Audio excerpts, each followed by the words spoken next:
All right, let's do this. What is up, everybody? We have the first Thursday night live stream at the regular time in a very long time. So to me, this feels really early. I have blackout curtains in the room, but I can kind of, there's curtains right behind this big monitor I'm looking at.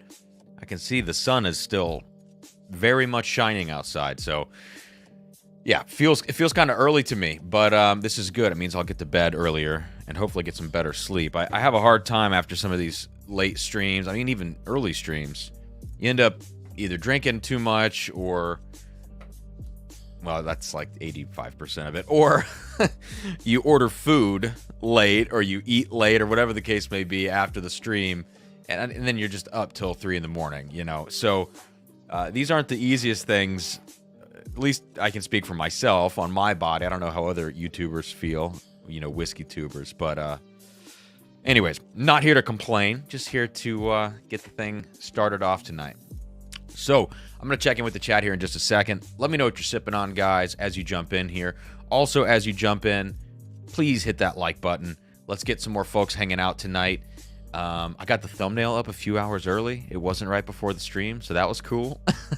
But I had to wait to make sure that these pours were going to arrive today. As you can see, we have some stuff to try here. All samples. Most of what I'm going to do tonight is going to be samples, but we have some Hard Truth. We have some Michter's 10-year. We have right here the old Carter Batch 14 bourbon. A couple things over here. I busted out this Willet 9-year just for kicks. Just revisit that. But that is all going to be thanks to Joe W. in the chat. This stream is brought to you by Joe. Joe, thanks, man. So he sent these samples my way, and that's what we're going to be getting into this evening. So yeah, hit the like button, please, as you jump in. Let me know what you're sipping on in the chat. Say hello. Let me know that you're hanging out tonight. We do have a giveaway this evening, so I want to get that out of the way very quickly. I do have it scrolling already at the bottom of the screen. I've got a backup, which I picked up on my way home from St. Louis a few weeks ago, of Hard Truth Sweet Mash Rye. But this is batch 1, all right? And I've tried batch 1 and batch 5. Batch 1 was far and away better than batch 5, in my opinion. So I've got an extra batch 1. I have an open bottle of this myself. I think it's fantastic stuff. It's not a crazy rare, crazy expensive bottle.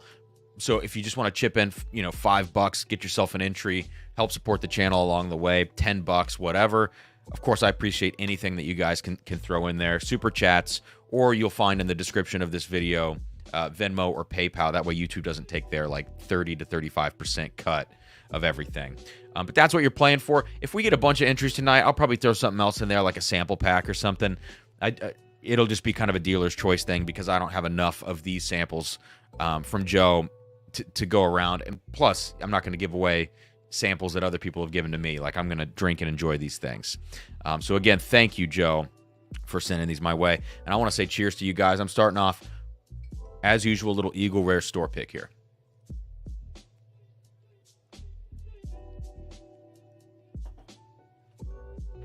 So, Hard Truth got a lot of hype. It's a little grassy. This is not my favorite single barrel. Like we talked about last night on the Patreon stream, some of these Eagle Rares, these 10-year picks, hit or miss. Some of them are great, and some of them are just not. They don't even taste 10 years old, to be honest.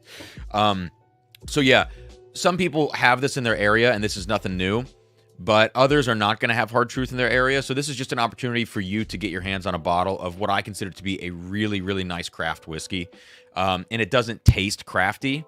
To me, this batch 1 tastes like a Buffalo Trace product with a little more spice.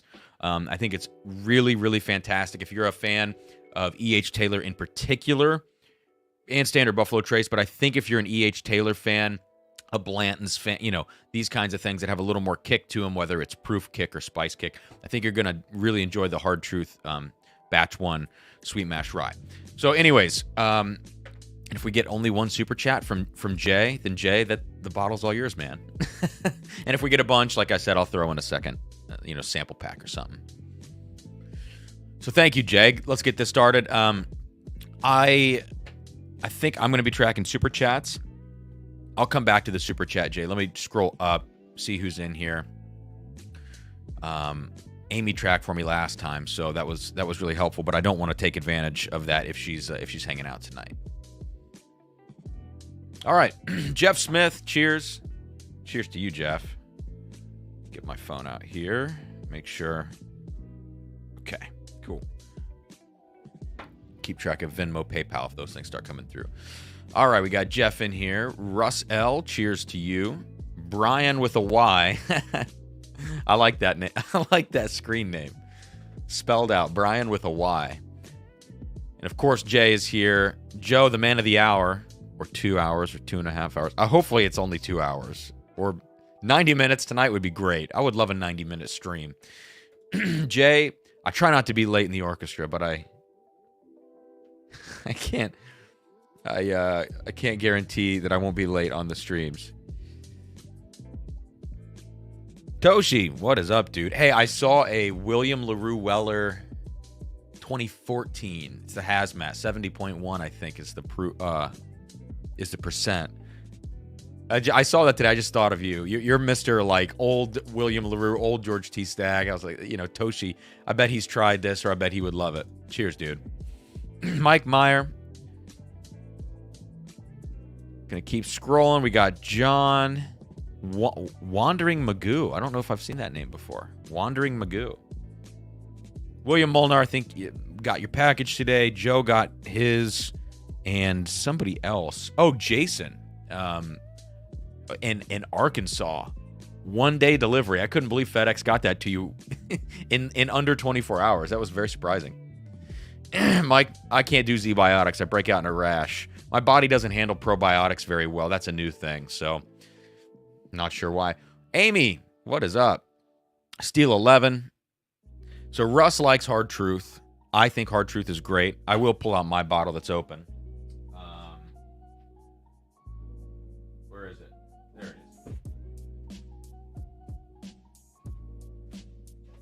is. Okay. So I'll have that so that I can sip along next to the malted variants. That's what I called them in the thumbnail. The word variant, it just didn't look right to me when I put it in the thumbnail. I'm like, that's a word, right? Sometimes a word just doesn't look correct. James Lay says howdy. Had some Hard Truth Batch 2 earlier. Andrew Kelly picked up the standard 100 proof Hard Truth. I have not had the standard. $20. That's a great price. Tastes like typical 100 proof 4-year Indiana rye to me. It might not even be 4 years. I'm not sure. But the batches clearly have some variance to them between 1 and 5, the two that I've tried. But I think 1 is fantastic, and I promise I'm not just saying that. I bought this backup for me. I did not buy it as a giveaway thing. And then I was like, because Joe sent these Hard Truth things today, I was like, let's go ahead and give this away because it's related to the stream tonight. There he is. I'm glad the samples made it. I saw the video. I saw you tag me in that. That's cool. Okay. Oh, Amy, you got it. Thank you, Amy. I'll jump into that link. I'll find that in my email in a bit. Thank you so much. Oh, my gosh. All right, so Amy's tracking super chats. So there we go, Jay. Let's get this started. Thank you for getting it started, man.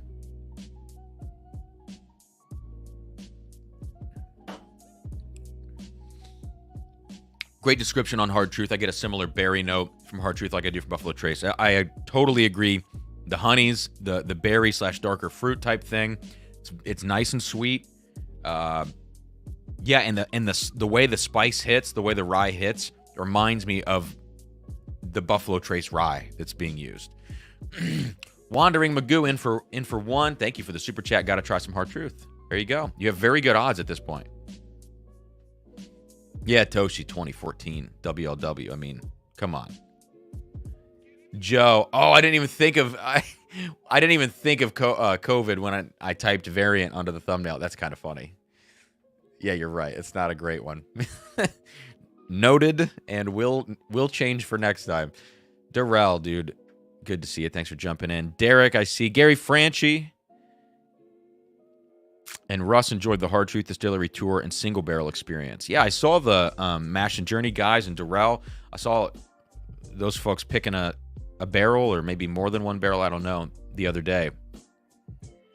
I'm sure if this is how good it already tastes, the Hard Truth stuff, I bet there are some really fantastic single barrels in there that you could check out. Yeah, FedEx understands how seriously we take whiskey down here. Gandhi Road says, cheers, everybody. Cheers, cheers. Mr. Mihov, cheers, y'all. And Scott Van Canel, or Canel, what's your thought on Willet Purple Top Weeded 8-year? I have not tried that one, Scott. Thank you for the super chat, by the way. Haven't had that one. The black bottle, sexy bottle, looks great. $250 seems like a lot. I don't really like anything I've had from Willet that's their own distillate, but I haven't had weeded distillate. And I also haven't had high corn, high entry, which is what a lot of people say is the best. So I don't know.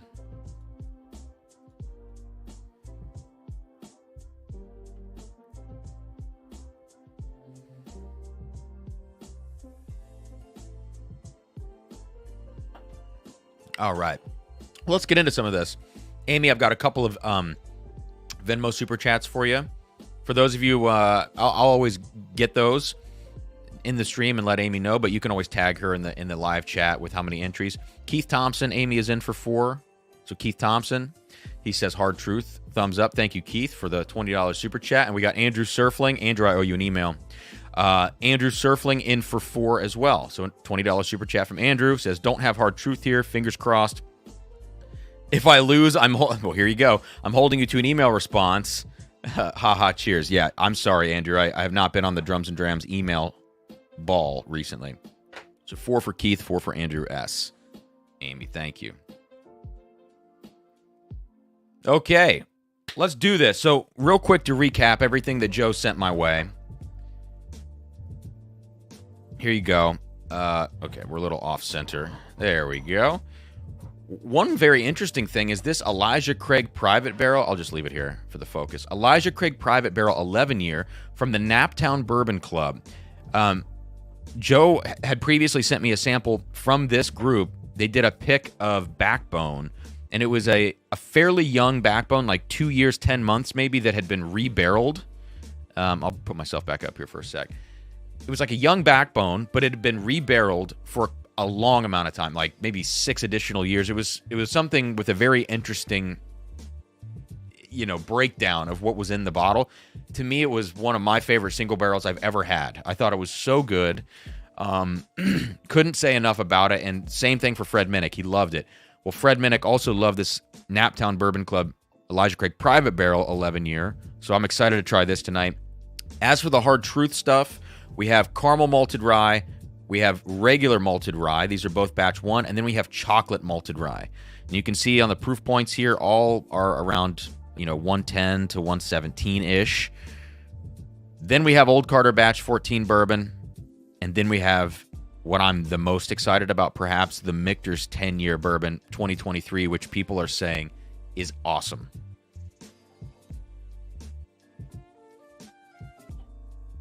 Jason Blackburn in for 2. Norseman's Only Drams, Nectar of the Gods. Thank you, Jason, for the $10 super chat. And James Lay says, no Hard Truth in Savannah. I feel I need this in my life. And James Lay is in for 4 entries, Amy. So $20 super chat. Thank you, guys. I sincerely appreciate it. I can tell we're already going to have to do another giveaway prize tonight. I'll have to figure that one out.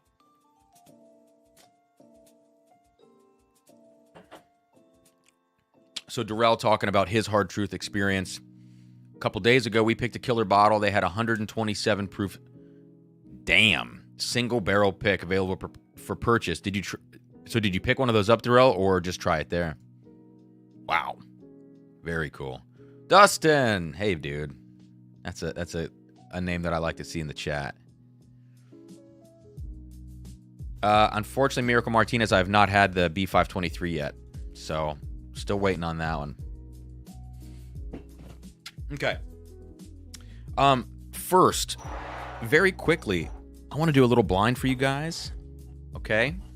And I can't show you ahead of time what they are because somebody, I'd have to go back and look at my messages, and I feel bad. I should have checked before the stream. I did a local trade recently with somebody, and he wanted to just drop a few samples off with it.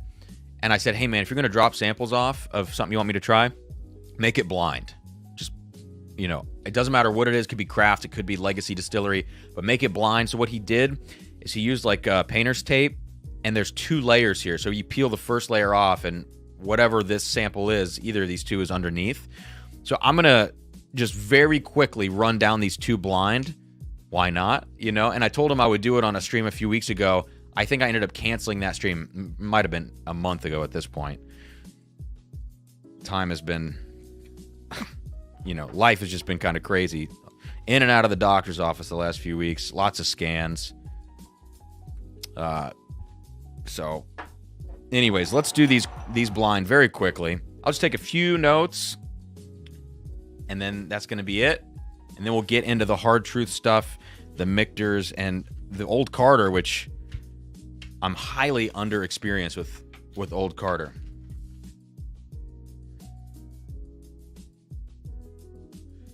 And what's today? It's June 1, 23. All right, so we're going to call this sample A on your left of the 2. Oh, that smells ridiculous. This smells like a Dusty right away. It's extremely dark. Antique leather. Chocolate with almonds. Some orange in here. Yeah, like some orange zest. and it's not... Like proof-wise, it feels like around 107. It's in that like 107 feel on the nose. So I'll just do nose very quickly on that. Oh, this one smells kind of similar. I wonder if he gave me 2 similar pours. Interesting. Andrew Surfling says, buy all the ECBPA 123s left on the shelves if you can. The B is rough. So, Andrew, other people are saying the opposite. So, that's interesting. I hear good things. Bev Porter, never late to the party. You are the party, Bev. You brought the party with you. All right, what is going on with these blinds? The one on the left, the one on your right, glass B. This is a little more young wood. Gotta be careful. Let's go back to glass A. Glass A smells amazing. It's smoky, it's tobacco, it's got that dusty, boozy caramel thing.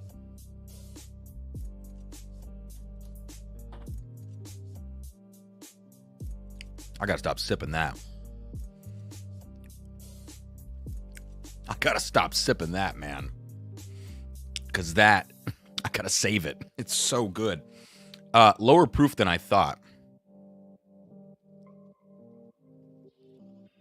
You know what it smells like? It smells like Michter's 10. I'm coming back to it. It's got that note that Jason Calori taught me, what he talks about sometimes, which is that fingernail polish remover or acetone note that you get on some Michter's 10, or probably all Michter's 10, to be honest with you. To me, that's what this feels like. I could also see this being like, it also reminds me of the Elijah Craig. This is going to be a big age jump. Elijah Craig 23 Dusty sample that Toshi sent me. This Glass A has got a lot of that. And I know that you guys I can't pre-show you what's in these glasses, so I don't want to sit and stew on this too long. But Glass A,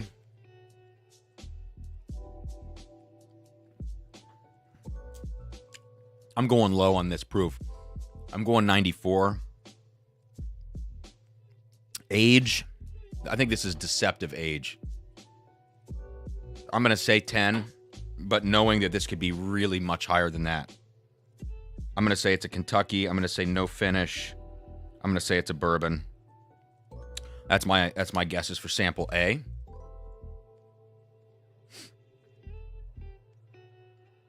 And now let's try sample B real quick. Yeah, I think this is higher proof. I think this is younger. The color, though, is very dark. The color on the first one is not quite as dark. So even though it smells older, I think it's because it's watered down.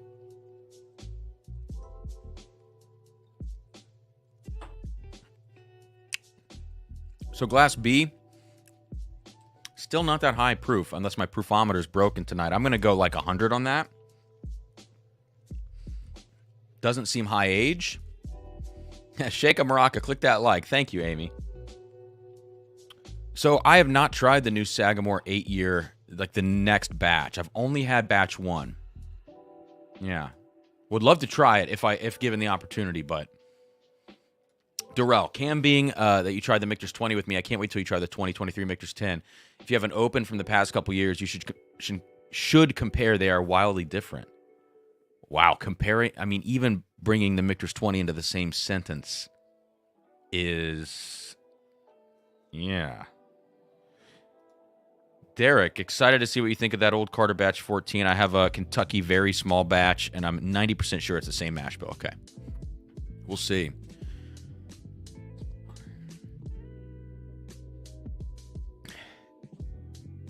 So Glass B, give me a little chocolate-covered peanut. Whatever that Glass A is the nose is.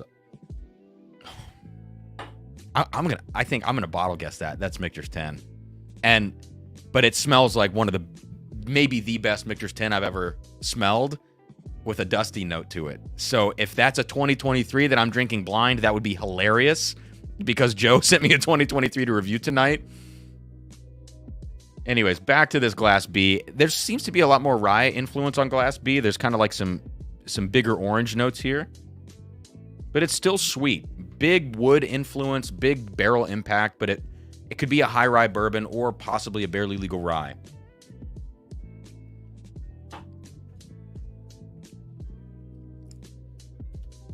I don't know what that is, but stats-wise, I'm going to go 8-year on that.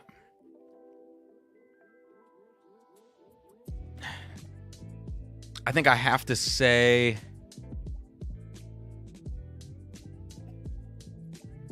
that's a rye, but a bourbon lover's rye. So maybe low rye mash bill, barely legal, maybe MGP.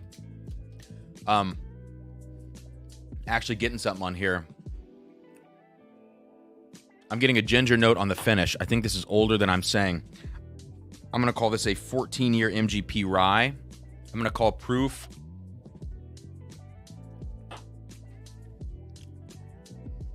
I'm going to call proof 110. I'm going to say it's one of the 14-year MGP ryes that have been released this year. Let's say it's from the Maryland Heritage Series. So those are my guesses. Glass A. Let's see what we've got here. See if I peel this tape off. I hope the writing is still on here. Oh, wow. This makes sense. Glass A is Rhetoric 21. Oh, man. That shit smells great. Rhetoric 21 in Glass A. So,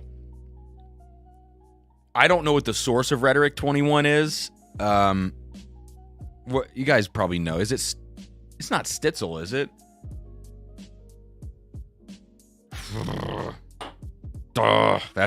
It's got those Michter's 10 kind of notes to it, though. Wow.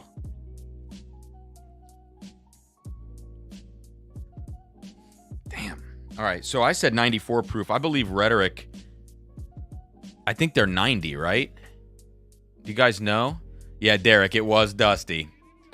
I'm glad I still have like half an ounce of this. I have a sample of Rhetoric 23 back here, too. So I can do a comparison at some point. That'll be fun. That smells very good. I mean, it lacks a little on the palate, but I don't care because it tastes so good. Yeah. 90.2 says Cheech. Thanks, Cheech. Also, what's up, Cheech?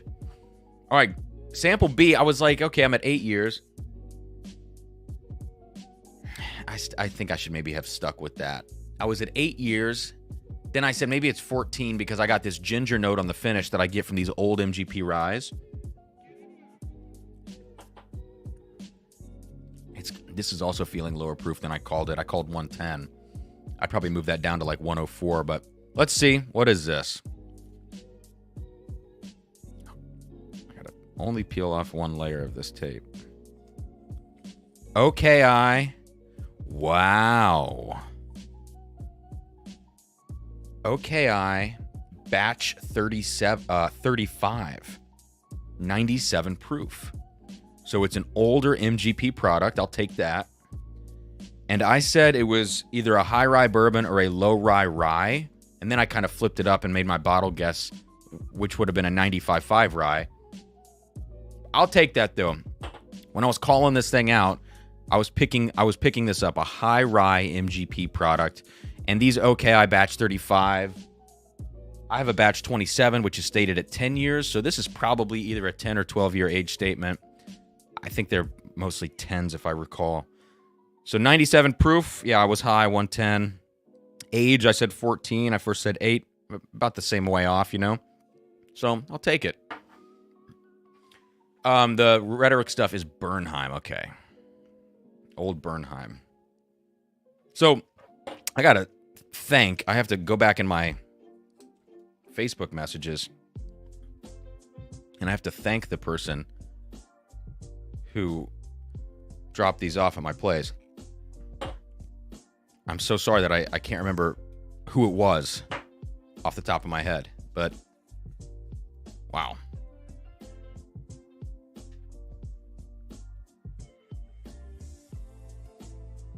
Okay. Good stuff. Good stuff. Let's move those to the side. Get a little water in me. We got 85 hanging out tonight. That's a great number. I mean, especially this early in the night with no pre-recorded content for like 2 months. Sorry. Thank you for being here.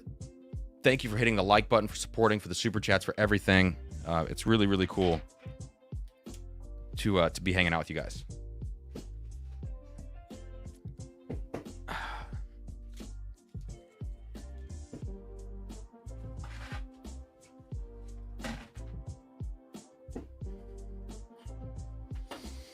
Tony Bag of Donuts. Hi, Cam. Do you have any Fireball back there? I do still have like a 3/4 of a 50 milliliter, little Fireball. Who's your pick for the Madness Final? Shook. Shook all the way, I think. Shook is my pick. Tony Bag of Donuts. Dennis was going to crack his 2023 10-year to drink along. Awesome. Amy, I've got William Molnar in for 4. William Molnar in for 4 on Venmo. Thank you, William. And he says, for the man in black.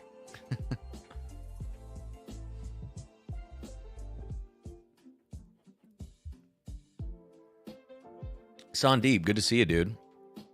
I'm hanging in there. How are you doing? Thanks for asking. Okay.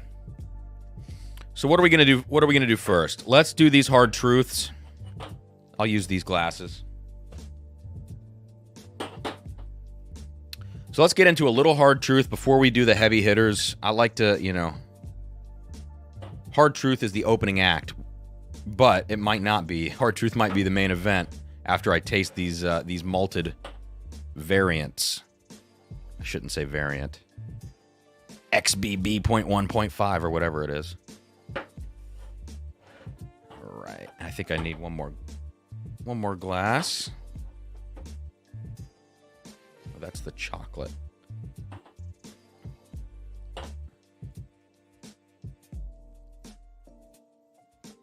So we're going to go down the line in order of kind of darkness, I guess, or roastiness on the malt. So what does that mean? From your left to right, I have 4 glasses. I know it's hard to see because of the giveaway banner. I've got 4 glasses here. The first is going to be the straight up Hard Truth Sweet Mash Rye Batch 1, which is what tonight's giveaway is. Next up is the Hard Truth Malted Rye. Okay, and I know I'll revisit this as we go, but the batch 1 straight up sweet mash rye is 115 proof. The malted rye is 112. Then we have caramel malted, which is 117. This is the highest proof of the bunch. And last but not least, we have the chocolate malted rye, which is 110 proof. I'm rounding these proofs. So 115, 112, 117, 110. So they're all within about 7 proof points of each other. So very quickly, just to set the stage for this, nose and taste tonight's giveaway, the Sweet Mash Rye Batch 1.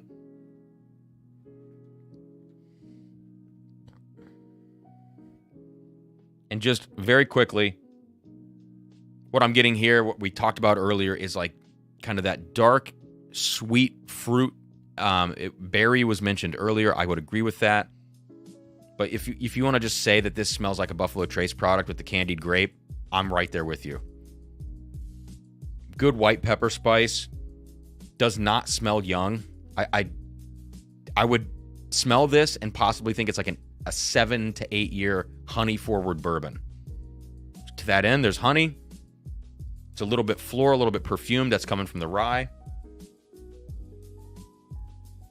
It just smells great. Again, E.H. Taylor lovers are going to love this. Palate's a little more intense, a little more gritty than the nose. The nose feels sweet and elegant. The palate has more of this punch, which is from, again, we're talking about a rye whiskey. The fact that it's a sweet mash rye, I think there's a certain quality that you get from that. Peerless in the same way. You get a certain intensity of aroma, I think, in the whiskey. But that doesn't mean that it's not going to be a little bit, ballsy or brash on the palate, because we're still talking about young whiskey here and a rye whiskey to boot. So that's kind of setting the stage. And then we're going to move over now to the malted rye, the first one sent by Joe, which is 112 proof. Amy, I've got Toshi Baker in for 4 in Venmo. He says, we'll drink some 2023 Michter's 10 with you shortly. Hopefully it's shortly and not an hour from now.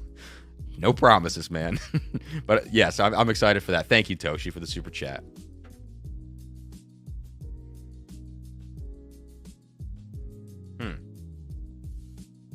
Very different on the nose for this malted rye. So let me get back into the chat here.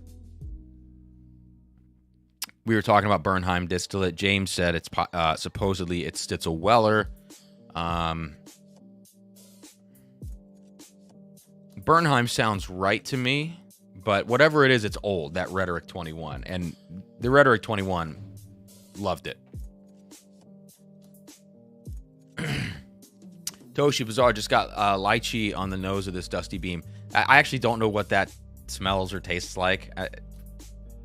I don't even really know what it is, to be honest. So I've seen that word before. Highly uneducated over here.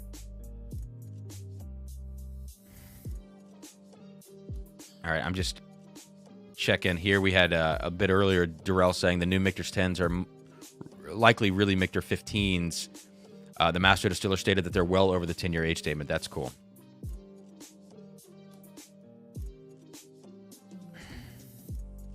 Okay, keep going down. I got Tony Bag of Donuts. Thank you again, dude. And here we got Cheech saying, cheers, Cam. I don't have rehearsal tonight, so hanging out. Cheers, buddy. Cheers, man.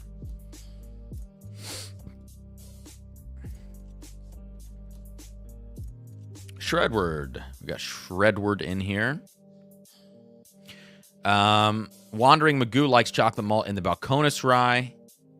Durrell likes this caramel malt from Hard Truth, and Russ likes the chocolate malt from Hard Truth, but is saying it's not for everyone. Okay, we'll see. Here we go. This is just the straight up malted. It smells double oaked. I don't think it is. The difference is crazy. It really smells double oaked to me. Sometimes on malted ryes, I get a soapy note. I've talked about that before. I can't remember which malted ryes I've said that about, but I know I've said that on malted ryes, I sometimes get soapiness. I'm not getting so much of that here. It is a little A little bit more bitter, I would say. I think that's to be expected. But overall, on the nose, it's just a much bigger presence. Yeah, the sweet mash batch 1. Light, sweet, elegant. I'm going to keep using that word for it. This is a lower proof. The malted, and it's punching. Feels more like a bourbon. Bigger caramel note to it. You could convince me that this is some sort of double-barreled, young-ish bourbon. But there is something hanging out floral that would make me think possibly like a Nulu toasted product. Yeah, some sort of Nulu toasted. But not quite as maple syrup forward. So interesting. Not what I expected from the malted rye on this Hard Truth. Let's go to the palate.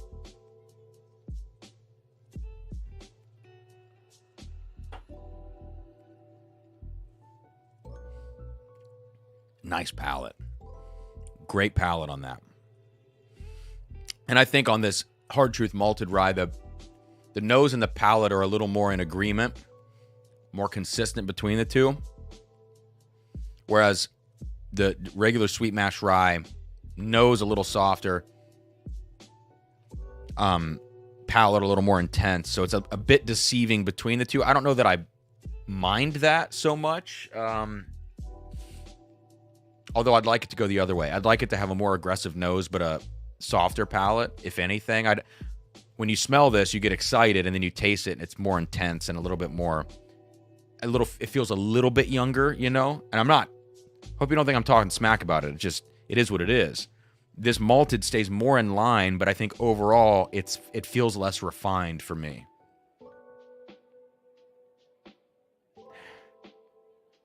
You know what this reminds me of?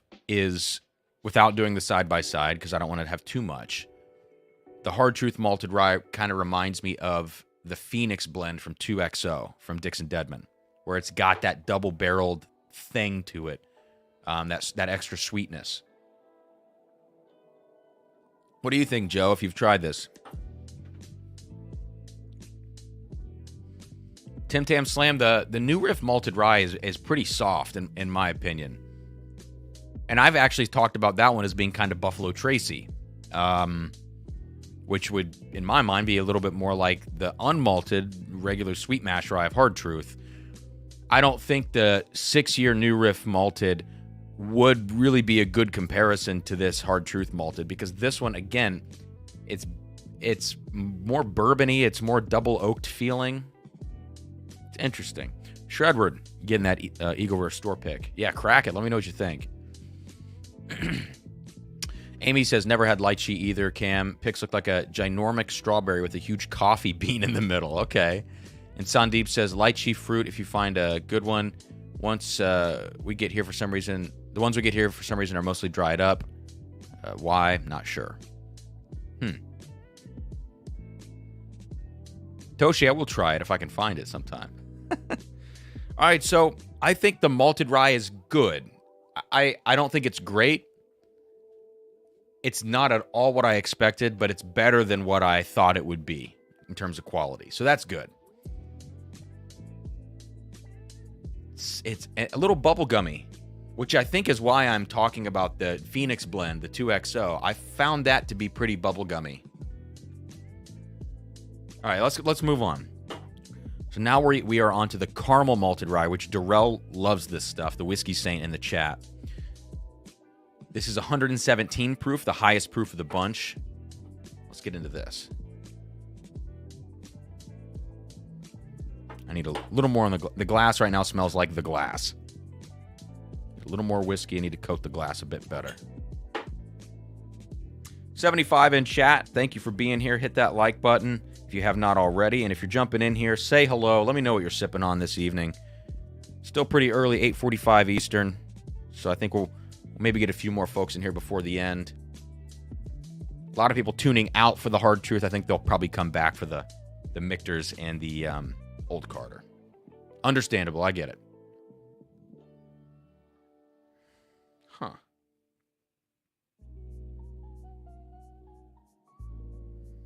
So I'm on to the caramel malt now.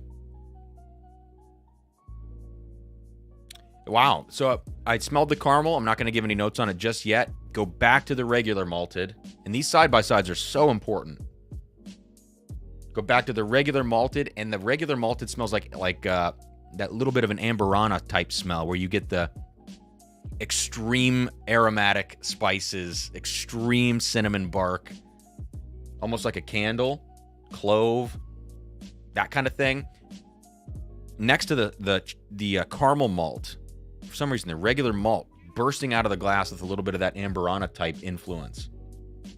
Again, I said it feels double oaked. I don't know why it's got that profile to it, but that's a cool side by side. The caramel malt brings that out of the regular malt. So now let's focus on the caramel malt. Okay, back to the caramel. Kind of an outdoorsiness to this, a little damp earth. It does not smell double oaked like the regular malted rye. Pretty intense spice on the nose. Kind of a bit overwhelming, even at 117 proof. It's just kind of overwhelming itself. I think I need to get it on the palate. Cheers.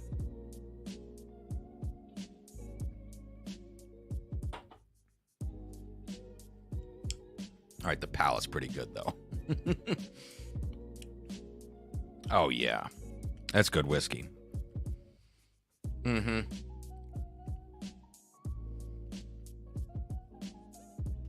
Yeah, that's really good whiskey. Scott, what's up, man? Drinking a Russell's Warehouse Tea pick. Not had Warehouse Tea. What do you think of it? We got Jason pouring 2XO Innkeeper. I'm jealous. I want to try that one. I just don't want to drop the 100 on it, you know? Sandeep says Asian stores might have drinks flavored lychee. Check Indian groceries or any Asian grocery store. Yeah, Derek, I have not had it. Dude, let's link up. I've got still 2 weeks off. I'll text you, dude. I will text you. And Andrew Surfling, I'll email you. All right, so back to the nose on the caramel malted rye. This smells a little bit more crafty than the other ones. I mentioned damp earth. I think that's me getting towards the fact that this is a bit more of a crafty nose.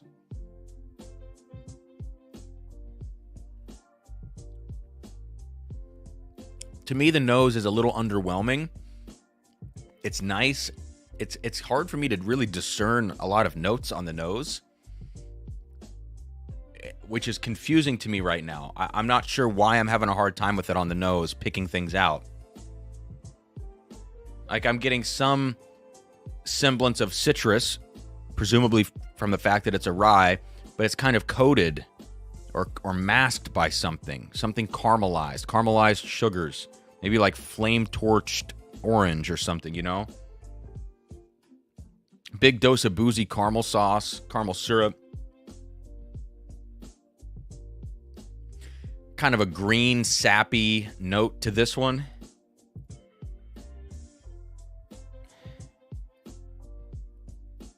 Yeah, I'm just having a hard time with it. It feels kind of closed off, I guess, on the nose. Very integrated, but not in the right way. Like, it needs to be opened up just a bit. But the palate on the caramel malt is insane.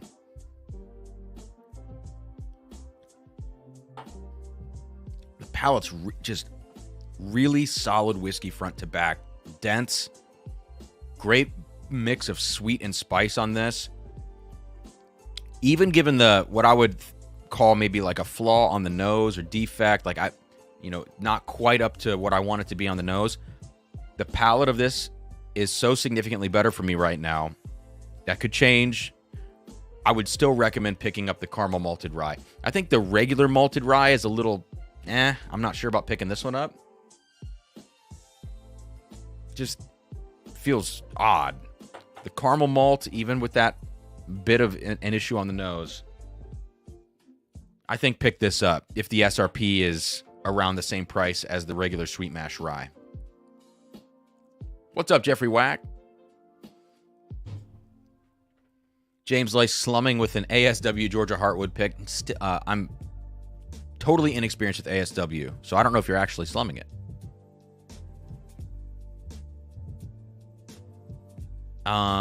Jeb, what's up, dude? Enjoying some Hirsch Single Barrel Double Oak. Confusing name, but good Single Barrel Double Oak.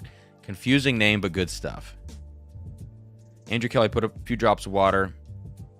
I might try that here in a second, actually. Typically with American whiskey, water does more damage than not. But every once in a while, you find a whiskey that likes to play nice with water. The caramel malt palate is really nice.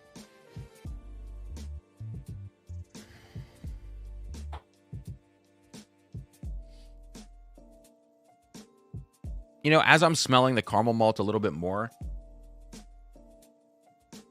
it's kind of like some sort of honey, like kind of like a dark honey on toast. Which, when you think of caramel malt, kind of makes sense. And what's the fruit in this? What is the fruit in this? I want to say it's maybe peach. So it's starting, now I'm starting to get more into this caramel malt nose. As I've worked my way down the glass, more air in the glass, less whiskey. Yeah, it's peach and like a honey on toast. Now let's go to the chocolate malt now. This is going to be maybe the most interesting one. Somebody just a second ago said this might be divisive, but that he really likes it. Who said that? Russ L.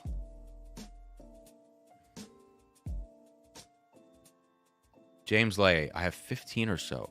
Of what? What were we talking about? The ASW picks? Holy shit, dude. You must like that stuff. All right, so I'm onto the chocolate malted rye now. This is a cool nose. I don't know if it's good, but it's cool. Wow. It is very bittersweet. Like, if there are any Scotch fans in the house that know the Glenmorangie Signet, I actually have one up here, right there. Let's go right there. The Glenmorangie Signet is also made with chocolate malt, and you get, it almost just tastes like like espresso or coffee, but not a little bit. It tastes a lot like espresso and coffee. It's not one of those things where you smell it and think like, I get a suggestion of this note or red fruit. It's like you just taste coffee. It's that prevalent on the Signet Glenmorangie.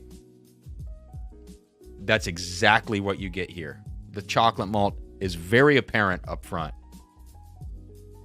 So this smells to me, maybe I just have Signet in my head.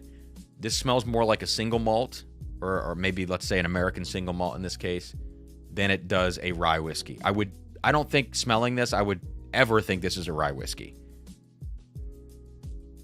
I could see somebody calling this a bourbon finished in a stout cask, because when you're dealing with stouts, you're also dealing with this kind of a chocolate malt type thing, this kind of profile, espresso, dark notes, coffee. This is crazy. I just got to taste it. It's down the middle. It's hitting you in the nose with that.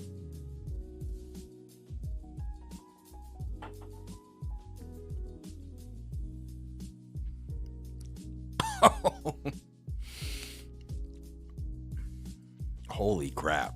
That is so bitter. But bitter like coffee. This just tastes like you're chewing on a chocolate-covered coffee bean.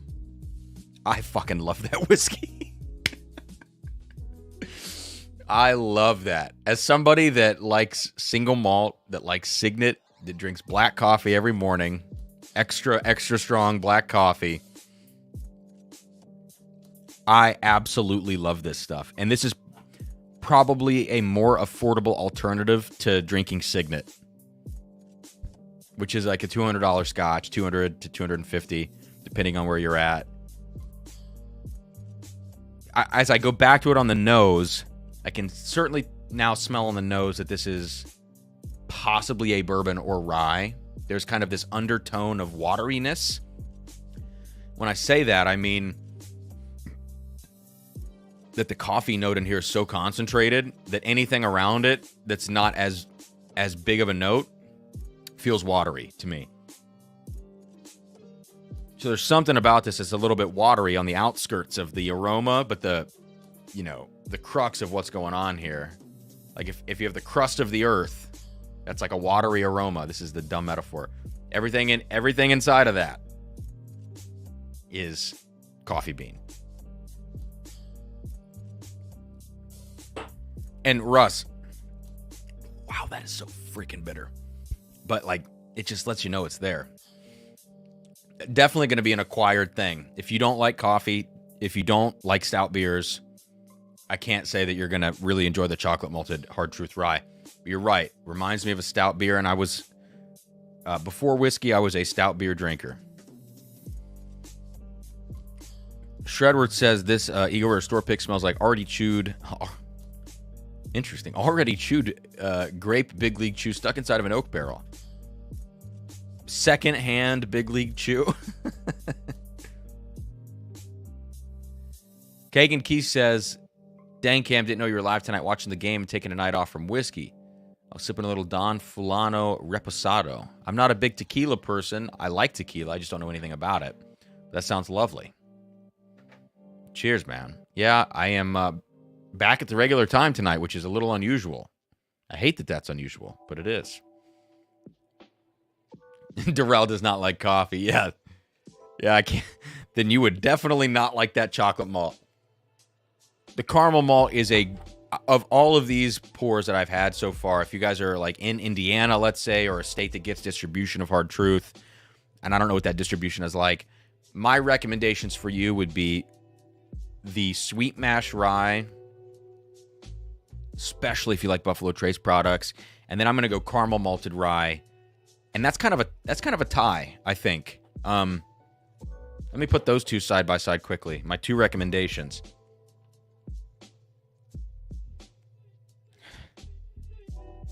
Yeah. To me, it's like, let's put it this way. If you had to choose one of these to buy, if you really like Buffalo Trace, if you like a little bit of a sweeter, honey, lighter profile, not just Buffalo Trace, there's other whiskeys in that vein as well, I go Sweet Mash Rye. If you're more of a Heaven Hill fan, most of the time, something a bit more dense and oaky, go with the caramel malted rye. And then only if you like coffee, stout beers, chocolate, Glenmorangie Signet, that's really specific. Only if you like those things would I try the chocolate malted rye. That would actually make a really nice coffee cocktail. However you want to, put that together. And then the malted rye, to me, is kind of I don't know. It just doesn't do it for me. It feels young. It feels like a young double-oaked bourbon that can't quite find its way. So to me, it's the sweet mash and the caramel malt. So, Joe, how did I do, man? What do you think? Like, lay it out for me a little bit. Your opinion on these four. Russ likes KBS. I love KBS. I love CBS. I've got a bunch of CBS still in my basement from 2019.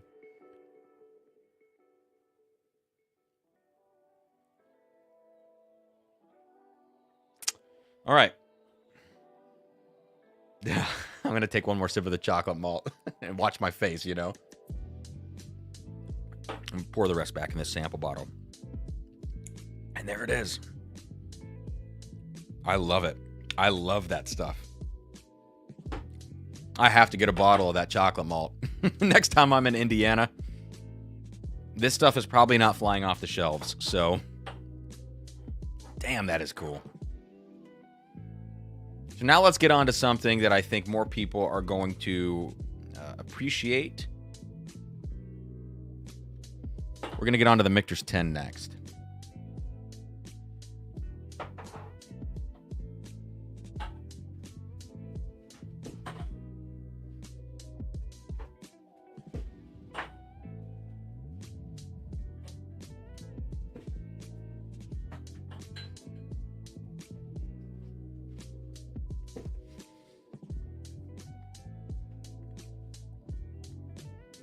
Yeah, keep Thursday nights in the back of your head for Drums and Drams streams.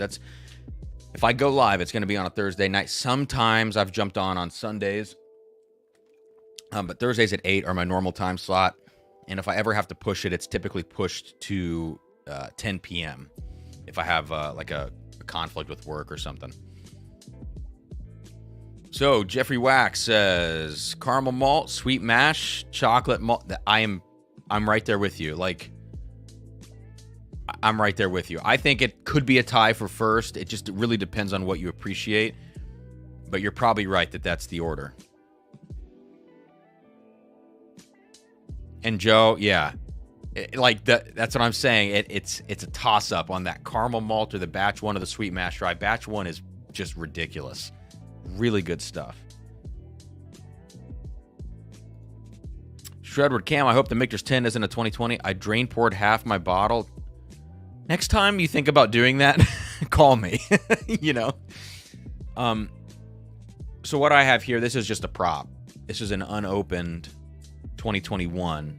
This is a barrel that I've had. This is my third bottle from this barrel. I love this barrel. But as I've been being more responsible with my whiskey spending, I have left this unopened in the event that I sell this thing, sadly, because I love this barrel. I took great effort in finding a few of these from this barrel, but life priorities, you know.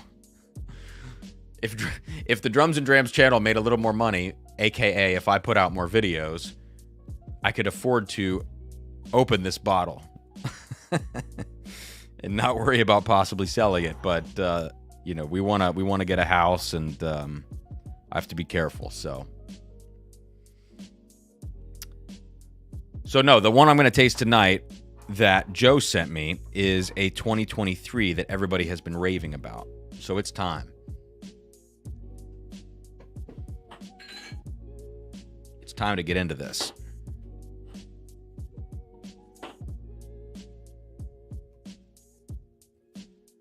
You know what, though? Andrew says can't even get a Michter's 10 without dropping 400, and Shredward's out there drain pouring one. I understand the sentiment, but at the same time, I had a Blanton's Gold that was completely undrinkable, and I don't take drain pouring a bottle that I paid $2.20 for. I don't take it lightly. It was undrinkable, so it went down the drain. So if it was a similar circumstance, which with Michter's 10 barrels are all over the place. I've had a couple of 2021s, very different. And then I had a 2018. It didn't even taste like it was the same stuff, you know. The 2018 was not very good. Durrell says sell it for a 2023. I mean, I don't know. This might be better than a 2020. I'm telling you, this barrel of Michter's 10 is ridiculous from 2021. When I taste it, I'm like, I've got it. It tastes like King of Kentucky at a lower proof, which it probably is. It's probably Brown Foreman. Holy. Part of me really wants to open this Michter's 10 tonight. It's last one of this barrel. I had two backups of this. I sold the other one, and I hung on to this, and I was like, hang on to it. Don't sell it right away. You know, just keep it and make the decision later if you're going to open it or sell it. And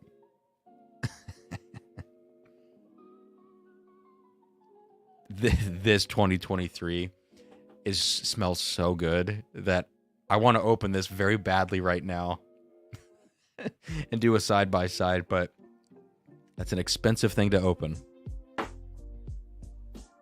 Holy crap. I'll put this out front here, just so people that are scrolling by. Here we go.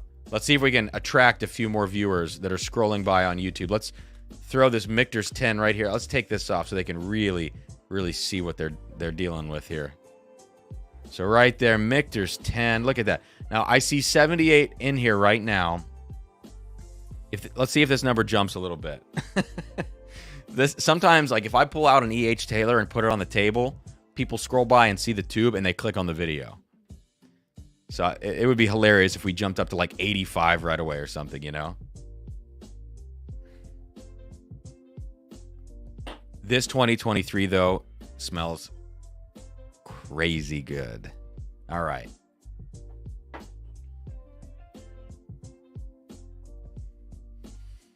Mr. Mihov says, I wonder if the age is very barrel to barrel between Michter's 10s this year, if they're rumored to be older than 10. That is an interesting thought. I don't know.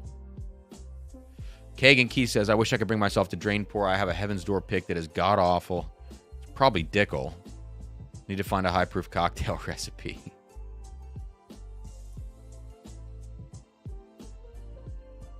James literally just traded a Blanton's Gold for a 4-gate Port Perry Perry. So, yeah, that's probably the right move there. Dennis says, cheers all. Let's crack that wax. I don't know, Dennis. It's going to take a little more peer pressure than that. And a few more super chats. I'm just kidding. I promise I'm not begging for money to open this Michter's 10. That is not what I'm doing. Because I'm going to tell you what I have in this glass, this 2023 Michter's 10. Let's get into it a little bit. The Rhetoric that I had earlier in that blind, I mean, this is right there. This is, let's see, here's the Rhetoric 21.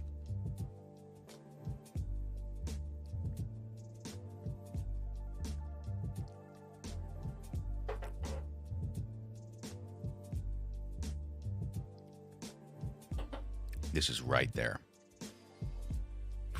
Jesus. I actually have to do a side-by-side of a 21-year product and a stated 10-year product. Could be older.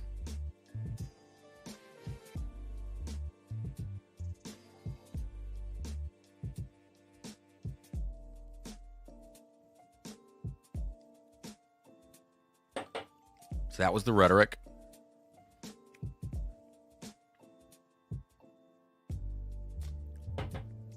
And here's the Michters. Oh my God, dude.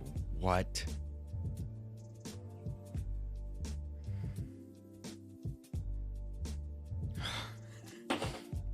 Shit. Michter's 2023 is not a joke. This is Whiskey of the Year stuff right here. Oh my God. So the Rhetoric, what it's got, it has this smoky, I said earlier on the nose, I believe I said chocolate-covered almonds. It's got this antique store, clearly dusty note to it. Chocolate-covered almonds.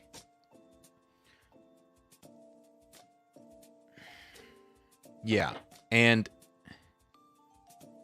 the Michter's 10, you can tell, is a more modern whiskey.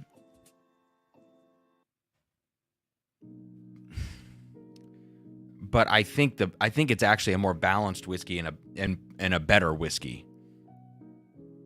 Like, just the dusty lover in me loves the Rhetoric 21. I'll never get away from when I smell a dusty, I recognize it. Any flaws it has, I don't give a shit. I just want to drink the whiskey because it smells so good. The Michter's is good whiskey.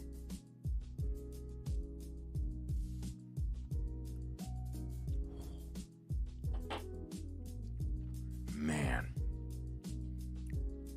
Oh my God.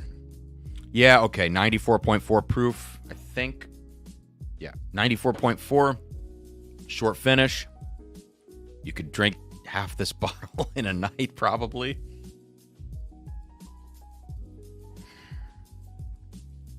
God, it's so good. It's so good. Darrell, I'm probably with you, man. Like, this doesn't quite have the dusty note that the Michter's 20 had. Obviously, we're about 23 proof points away on this from the Michter's 20. And you don't have like kind of that big cherry punch that I remember you were telling me. It reminds you of like a George T. Stagg cherry note in the Michter's 20. You're right. This doesn't quite have like that big cherry punch to it. But everything else about the Michter's 20 this has at a lower proof with much less of a finish. The one thing the Michter's 20, correct me if I'm wrong, Darrell, I think the Michter's 20 had a disproportionately long finish for only being, what is it? Is it 114.2 or 117.2? What is the Michter's 20 proof, Darrell?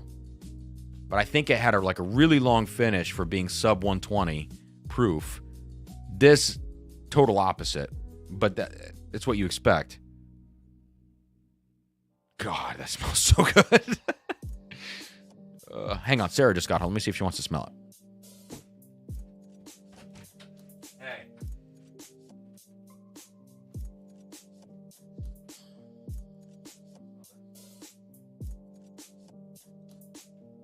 Come here.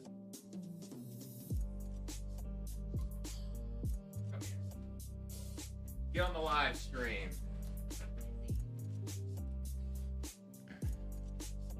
Oh, come on. She's eating cake in the other room. She just got home and she's eating cake. I got a cheesecake. She got a fucking cheesecake. Yeah. Okay, so smell this. Why are you bending over? I don't know. I feel like if you want me to stand up and just have my face. Oh, okay, I see. Yeah. Smell it. Okay. Now taste it. It's a family show now. We have the cat in here. We have Sarah. Oh, I'm wearing my work. It's okay. You can wear that. Probably not great. It matches the orange. I probably should be wearing my work shirt. It's okay. You guys hear the cat? Pick her up. Bring her on the stream. Oh, look at Lucy. Come on. She's so big. Hey. You want some, ma'am? So this is Michter's 10, but from this is unopened. It's 2023s are great. Good. I'm gonna go eat some more cake. All right. All right.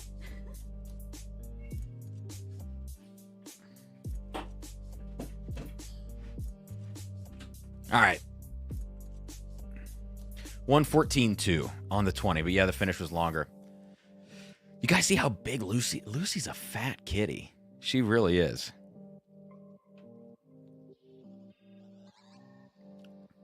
I don't know what else to say about. I mean, I don't think I've given a single note on this Michter's 10. Sandeep, no, she doesn't like me. She doesn't like me. She's never liked me. Sarah and I got Lucy, I think in 2014. We were in college together. We had broken up. We were together for a while. We were together for like a year and a half. We broke up, got back together, got Lucy, and then broke up again. But in the beginning of us owning Lucy, she was such a cute kitty. Oh my God. We got her from the Humane Society, the whole bit. And Sarah and I were, she's 2 years older than me in school years. So she graduated school and she was already teaching at that time. And I was still in school. So I was kind of raising Lucy. Like between classes, I would go over to Sarah's apartment where I was like kind of half living basically. And I would just hang out with Lucy and do my homework and stuff whenever I could. So I raised this cat, you know. I always say that. I raised this cat. And then we broke up for a while, and then I was in school out of state for my master's, and then I came back, and I think Lucy, there's some familiarity there, but she still just doesn't like me. She's never liked me.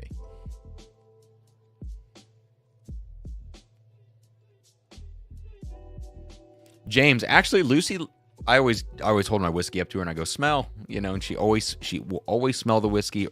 She actually likes some red wines, oddly enough. Like she'll spend a little more time in the glass.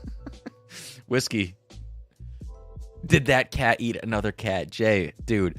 Jay is not only bullying me now for, I think, 3 weeks in a row, or maybe since he's ever known me, but now he's bullying my family. So Jay, let's get at this, dude. Pours in the park. I'll see you there.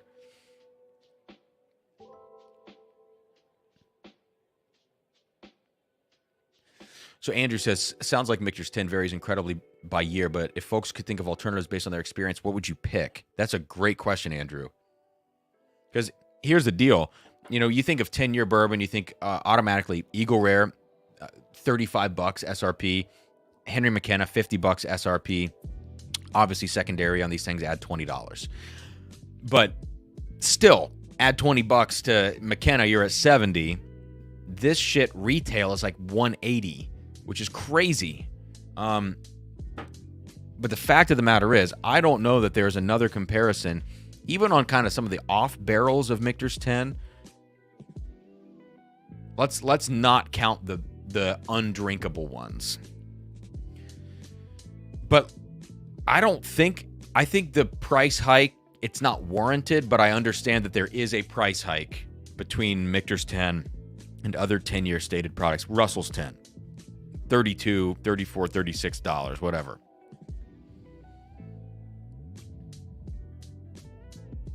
Yeah, Michter's 10, 2023. I'm totally with Darrell and Toshi on this. It is Michter's 20 Junior. It is.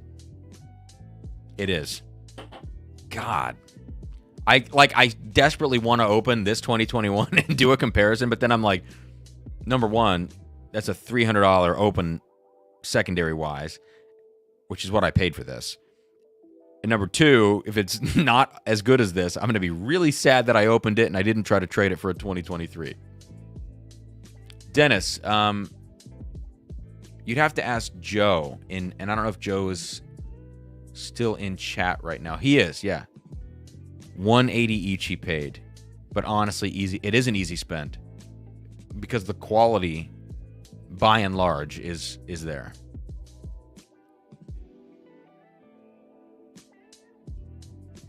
Clay, dude, I didn't see this. Hey, folks, was just cruising through and thought I saw a bottle of Elmer George E.H. Buffalo Taylor on the screen, so I had to check things out.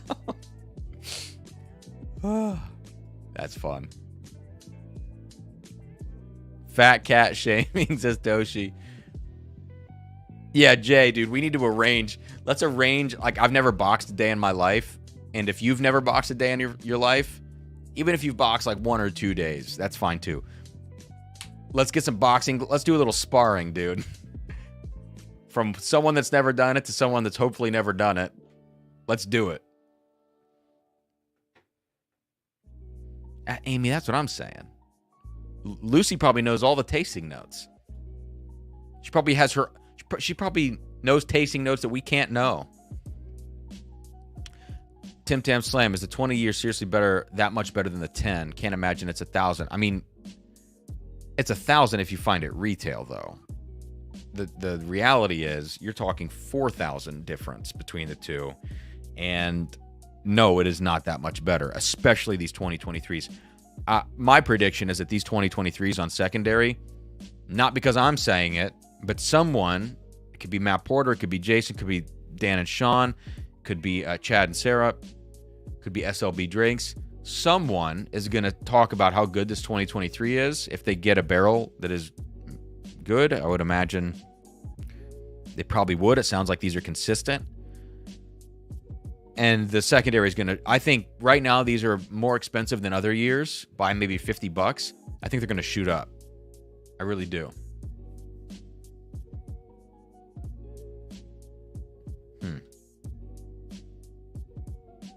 Jay, you did not box, dude. We gotta choose something else then.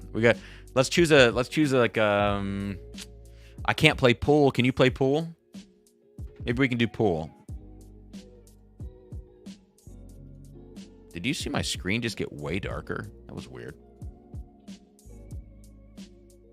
So here's Joe's barrel, 23A 0273. And what was the other one? Scrolling up. Oh, 0215. Okay, so, decent little difference there. Oh, Jay says, JK, I did play rugby. I played lacrosse, Jay. Let's do it, dude. Let's get them gloves on. Let's go. Thumb wars, says Andrew. I don't know what else to say. This Michter's 10 is ridiculous. It's just what you want bourbon to taste like, It's people are going to say this is so stupid. It's big caramel notes, but extremely dense, extremely sweet, everything kind of in balance on that. It is sweet pie crust, not spicy. Sweet pie crust. It has a hint of a nuttiness to it. It has kind of a roasted nut, actually, like roasted kind of roasted almonds, I guess. And there's something else in here too that I'm having a hard time with.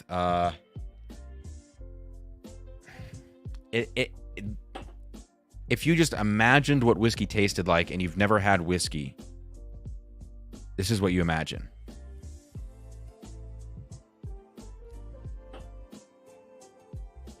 Wow. I'm gonna control myself and not open this. I gotta grab a few more glasses here.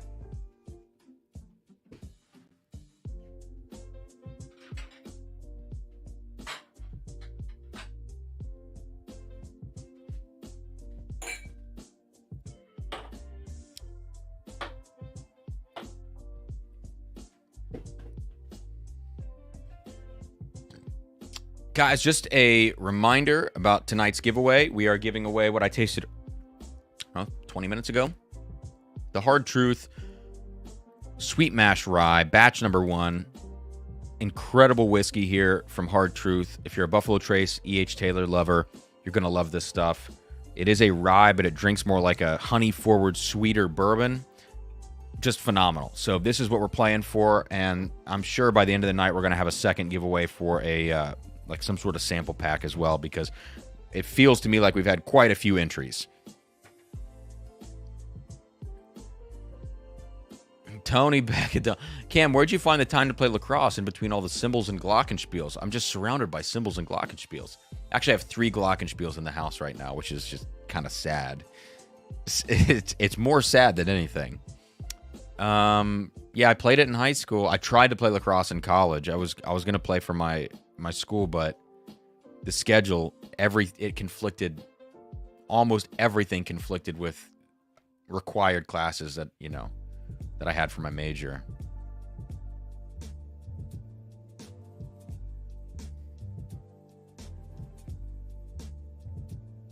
So for the 85 of you in here right now, please hit that like button if you have not already. Let's move on. I need to... Oh, God. I need to check out my PayPal here and see. I thought somebody said a second ago, maybe I caught that in the live chat, that someone had sent some PayPal entries. Oh, yeah. A few.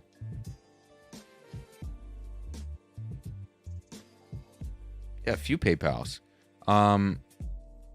Amy, I still have yours in here from last week. I must have never transferred that. So Michael Meyer, Michael Meyer is in for 2 on PayPal. Michael, thank you so much, man.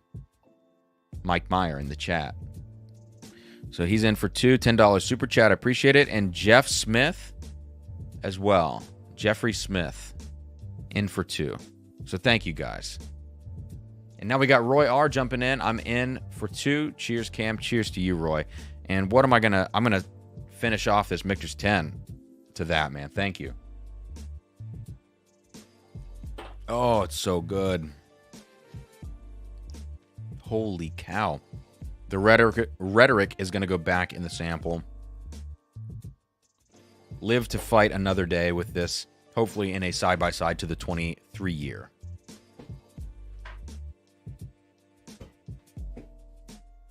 Okay.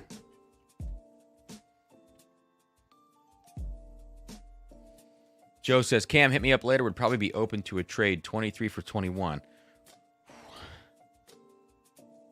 All right, let's talk, man. Is it the same barrel as this? See, or as the one you sent me? Oh, man. That's tough. It's like, I wish I would have saved a little bit of my other open of this so that I could have done this comparison. Oh, But at the end of the day, it is, you know, you can't have it all. And that's, if there's one thing that I've learned or I'm trying to learn still, is that you can't have it all. That's whiskey, that's life. But in this case, it's whiskey. You just can't.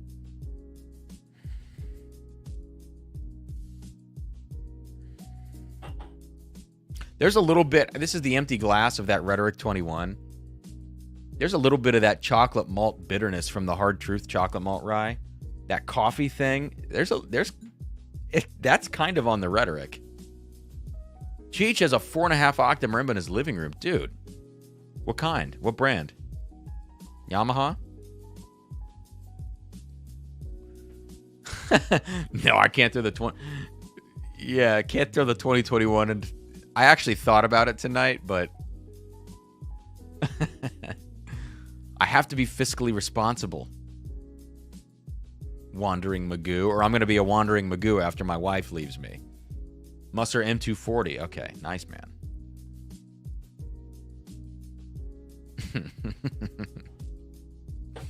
All right.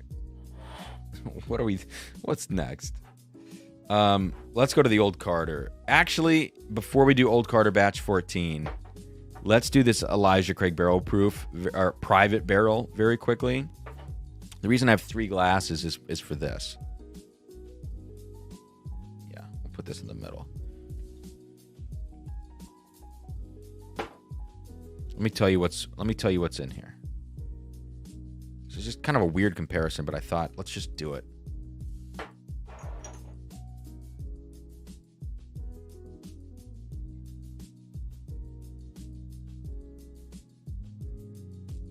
So Andrew says, anyone else have to Google what the hell these instruments are? Asking for a friend. I don't blame you. Glockenspiel, just think of like a bell kit, just like, like a toy bell set. Not far off.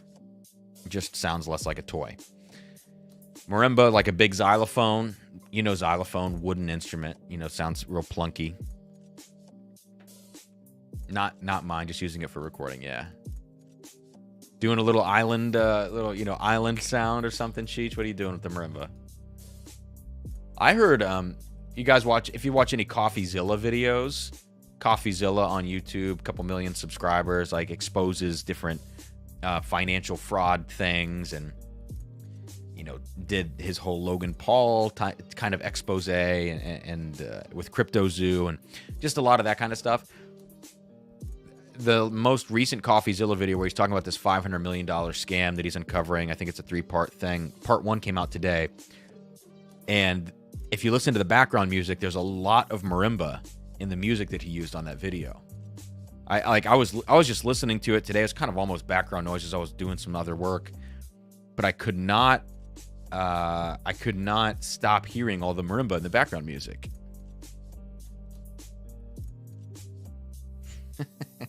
Jeb, I can't put that on the screen. So let's do this. What I have in front of me now is, like I said at the beginning of the stream. Okay, I'm not sure if this is going to want to focus. Let's pull it back. Elijah Craig Private Barrel is from the Naptown Bourbon Club. This is again from Joe in the chat. And this, they just select incredible stuff, and they enter it into Fred Minnick's competition. Fred loves what they're putting out, or what they're selecting, and the last one that I tasted was that Backbone. So here we have an 11-year private barrel, 127.4 proof. What I have next to it, as just maybe a point of reference, is the 9-year private barrel I recently picked up in Southern Illinois. And then I thought, what the hell? Let's just throw a Willet in the mix, because Toshi, I still have like 2/3 of an ounce of your 9-year Willet you sent me. And I don't remember if this is Willet distillate or if it's like Heaven Hill or maybe somewhere else. So I don't know. We'll just see. But I thought, okay, we got 2 9 years, and Elijah Craig, a Willet. And now we've got the real star of the show, which I'm going to taste first, which is the 11-year Elijah Craig from the Naptown Bourbon Club.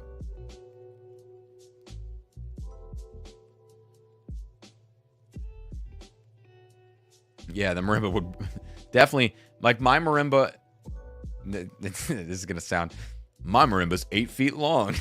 Oh, God. But no, like I have a 5-octave Cheech and I have a 5-octave Malitech, and it's like just a little over 8 feet. I think it's 8.5 feet long. So yeah, definitely bigger than a sofa. Even the 4.5 is probably going to be 7.5 feet, you know. Toshi says sources undisclosed. Okay, so Toshi, I killed the 12-year sample finally. I have a little bit of the 11-year left, which I remember had a lot of tropical fruit on it, if I recall. Pineapple, I think I said mango. Interesting 11-year. The 12 was fantastic. I had to kill that. And I have this 9. I still have the 6 as well. I'm not a big fan of the 6 because it's Willet distillate, but I will revisit, I'm sure, at some point. Wise Guys 2 says Willet wins hands down. We'll see. Yeah, so it shouldn't. Derek, and I thought that too. Also, given the proof, Willet has high proof for a lot of their stuff. This is 118.2 on the 9-year, so I'm thinking Heaven Hill on that. David, thank you for the super chat, man. 1 entry. Cheers, Cam. Thanks for the live, and thanks, Amy. Yes, thank you, Amy. Everybody, just however you can show Amy your appreciation. Amy is the freaking best, and she's far and away one of the biggest supporters of the channel in so many different ways. Not just tracking super chats and just being awesome, but also Amy has sent me some of the most crazy shit that you could ever imagine. And a lot of it I haven't even talked about. I haven't even tasted. But Amy is the GOAT. So thank you, Amy. 7-4 says Cheech. There you go.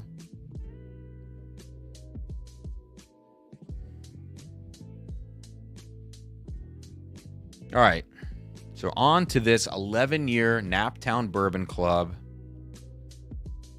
Elijah Craig Private Barrel, 127.4. On the nose. Interesting.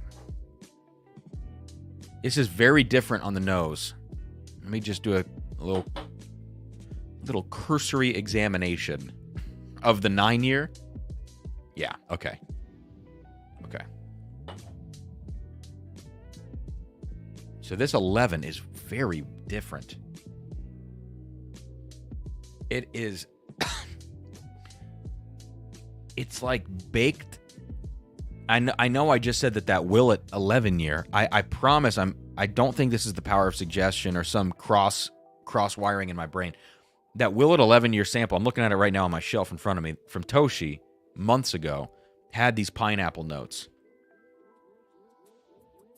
This Elijah Craig 11 has an interesting combination of like extremely spicy pie crust, like more on the spice, less on the sweet. So I'm talking like really intense cinnamon and nutmeg and brown sugar type notes. Almost a little bit of like almost a little bit of a cigarette note to it. If you guys have ever smelled unsmoked cigarettes, there's kind of this particular thing you get from that. Yeah. This Elijah Craig has that kind of a note to it. So it's extremely spicy. There's a good backbone, mid-range thing to it with the sweetness, where I'm getting like a baked pineapple. Kind of reminds me of like pineapple pizza, Hawaiian pizza, where you get I think there's brown sugar and like almond slices maybe on some of those, and the pineapple. It's just very different. It really is.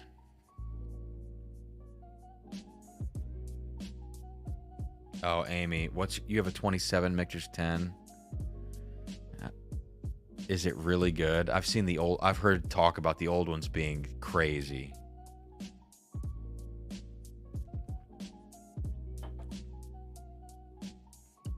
That's an intense bourbon. Wow. It's a little bit overly spicy in some ways for me. On the nose right away too. When you taste it, front of the tongue, it's it's just killing you on the palate. Like, it's so spicy. I tasted something earlier. I think it might have been on my Patreon live last night. It was a whiskey that I tasted where you drank it, and then right at the finish, right as you transition from palate to finish, it got suddenly sweeter, like a surprising amount. And sometimes when a whiskey does that, when it gets suddenly sweeter, it's too little, too late. Like, it just happens too late into the drinking experience for the whiskey. This one starts off so spicy that I'm like, I don't know if I'm going to like this on the palate. If it just stays this spicy, I'm not going to be a fan. Quickly, it turns sweet, and it turns, I don't know, so densely sweet. The word vociferously sweet came to mind, but that probably doesn't even work in that sentence. So this is just a huge whiskey on the palate all the way through. From the initial spice punch to the sweetness that comes after it.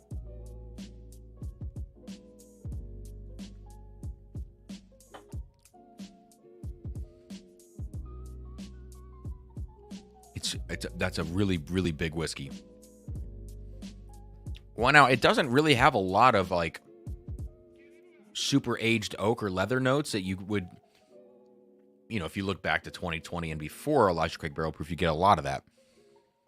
In the modern day stuff, you really don't get a lot of the leather oak funkiness until we get to C922, A123. Those two batches. This doesn't have a lot of that. This is more of a down the middle expression of Elijah Craig Barrel Proof. Makes sense. At 11 years old. But it also has some other qualities of other distilleries. It does not feel distinctly like a Heaven Hill product, which is interesting about it. So let me go now to the 9 year. So let's go back 2 years and up slightly in proof. Although even with a bump in proof, I don't think it's going to match the spice of that 11 year. The 11 year is crazy spicy. On the nose, this smells much more plain. More ethanol, less spice. Yeah. God, that's so spicy. So that's the 11. Here's the 9. Yeah, ethanol.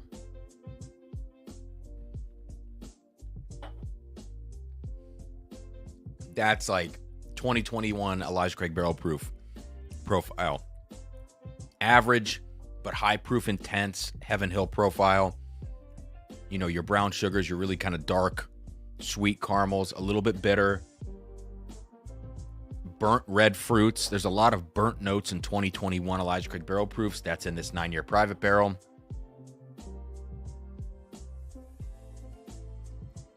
Big clove in this one. Like disproportionate clove notes. I don't know why. And just kind of spiky all over the place. So back to the 11 on the nose.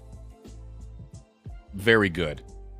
Just off profile and nice. I like it a lot.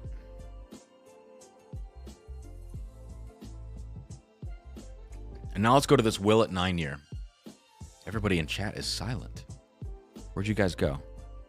You're listening to me rant. There's 87 people and nobody has said a word since Amy. 4 minutes ago. Oh, I'm self-conscious.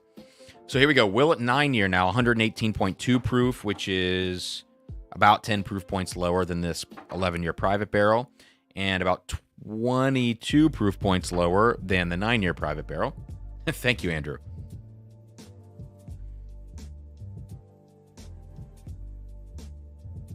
Scott has been passing on the 8 to 9 year Elijah Craig store picks. I say that's a good strategy unless you sample it beforehand and are blown away. I would say pass on them because they're like $85 to $90. You can do better. I think you can do better at that price range, even with the perceived rarity of some of these things. Wandering Moose says eating. Sorry, Dustin. It's coming up next. The Batch 14 Old Carter. All right, so this Willet 9 year.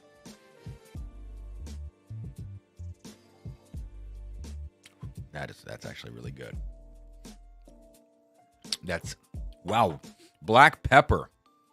I mean, like fresh out of the grinder. I did not see, like, based on everything else I was just now nosing and tasting in that whiskey, you don't expect black pepper to come out of the woodworks when you're getting like big, dense, chocolatey caramel type notes. You don't like think black pepper. You think, okay, if I smell candied orange, big herbaceous rye spice, I'm probably going to be getting black pepper from a rye whiskey or a high rye bourbon. This is a little nutty, peanut. This also has kind of an earthy note to it. I talked about that earlier on something. Maybe the malted rye or something earlier. This Willet is, for a 9-year bourbon at 118.2 proof, don't know where they source it from. Let's just say it's Heaven Hill. Let's say it's Heaven Hill or even Jim Beam. I could believe both of those things.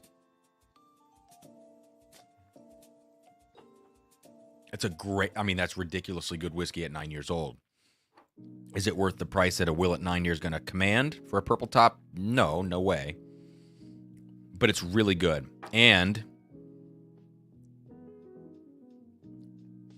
it makes this Elijah Craig Private Barrel 9-year taste artificial. Artificial sweet. Kind of like, almost like forced whiskey.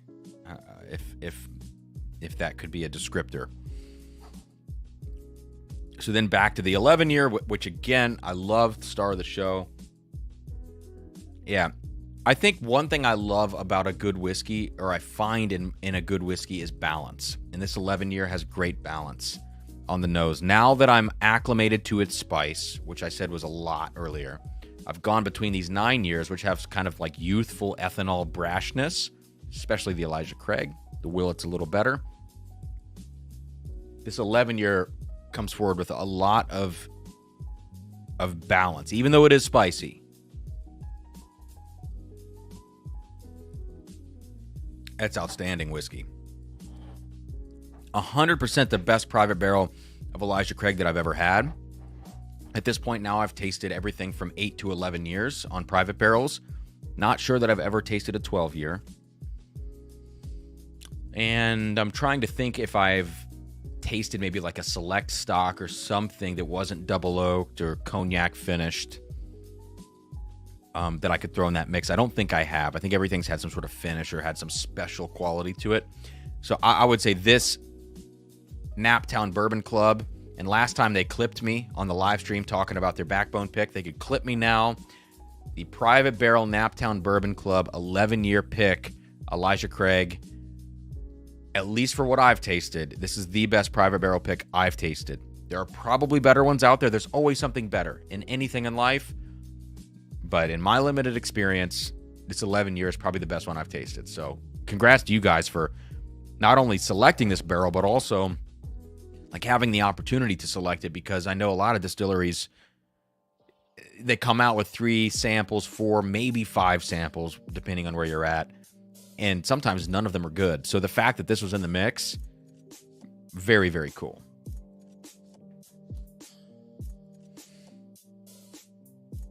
Jeb, for 80 to 90, you can get a Hardin's Creek 2-year. I'm so glad I've never tasted that whiskey. But the Jacob's Well is crazy good. Joe just had the Peerless High Rye. Yeah, the Peerless High Rye is no joke. Darrell actually... I think he sent me a message, and I don't remember, or maybe I read it somewhere, but I think he sent me a message and said that it's got a weird nose, but he liked the palate. As I revisited the nose, it does have a little bit of a strange nose. I was calling it like root beer, cream soda, sarsaparilla, like something in that category. It is kind of different, but the palate is so big and so flavorful. And that's the thing. Wise Guy Stu says, why get a 9-year store pick ECBP when the batches are 12 years? There is a disparity. And it's more than just private barrel selections to barrel proof nowadays. There's also still the disparity, which we need to continue talking about and not let it go, which is the disparity from 2020 to now of the batches. I haven't had 523. 922 and A123 have been better. Yes, they've been much better. But we still need to talk about the fact that we've just suddenly dropped off going into 2021 with the Elijah Craig barrel proofs. And the fact that we have 8-year store pick, not even just 9-year, but we have 8-year store picks floating around. I have the Mash and Journey pick. It's not very good. I've come back to this thing. I revisited this pick over the last few days. This is nothing against Scott and Jason or whoever was on that pick. You don't know what anybody's presented with when they're picking these barrels. But it's like a high proof 8-year barrel, It's 8-year Heaven Hill. It's fine, but it's young, it's hot, it's not that good. This 9-year is a little bit better, a little more balanced, but next to this 11-year private barrel, it looks silly, and the Willet also makes it look silly. So truthfully, I would say my experience with Elijah Craig private barrels is like you have a 20% chance of getting a really good one. And otherwise, just buy the barrel proof batch, which would be C922, A123, and we'll see about B521 or 523. I haven't tried it yet. But at this point, it's not just that you should say buy the 12-year batches over the private barrels. It's like only buy certain 12-year only buy certain 12-year batches over the private barrels, because not even all the batches are good. You have to really know what you want. And if you're going to buy a pick, you should really hope that that store is going to open that pick and let you taste it before you walk away with a bottle of it. It depends on your state, your liquor laws, a lot of stuff, but man.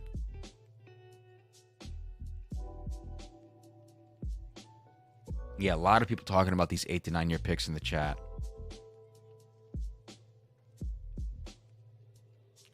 I'm going to keep scrolling. Sorry, guys. I know I'm behind.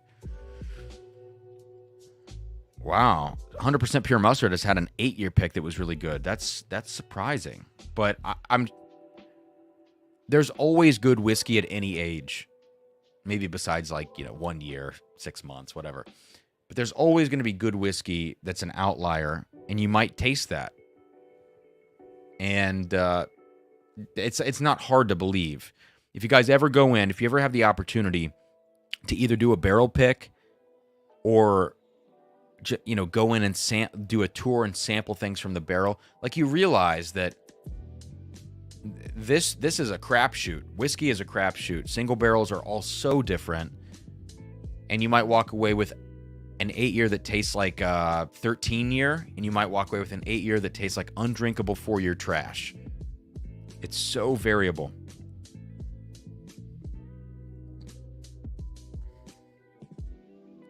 Scott, I've not had any of the K. Luke stuff, but the reviews have me intrigued, to say the least.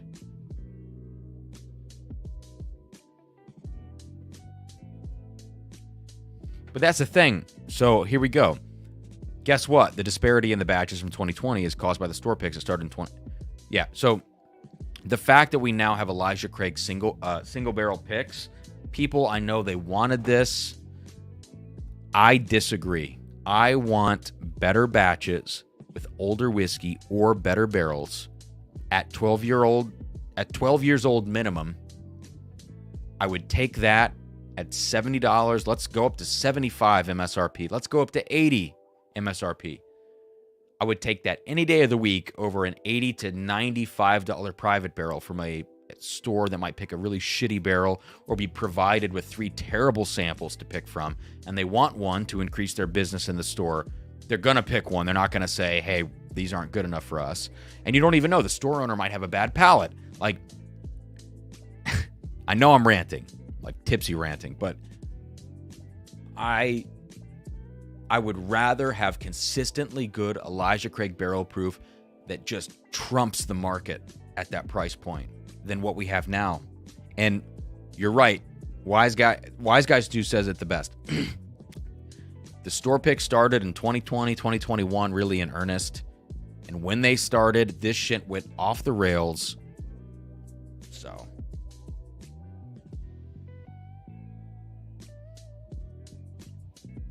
But also, like, some of these picks are only 8, 9, 10 years old. 11, yeah. 12 existed in the beginning. They've pretty much gone away. Probably unless you have a sweetheart deal with the distillery or you know somebody.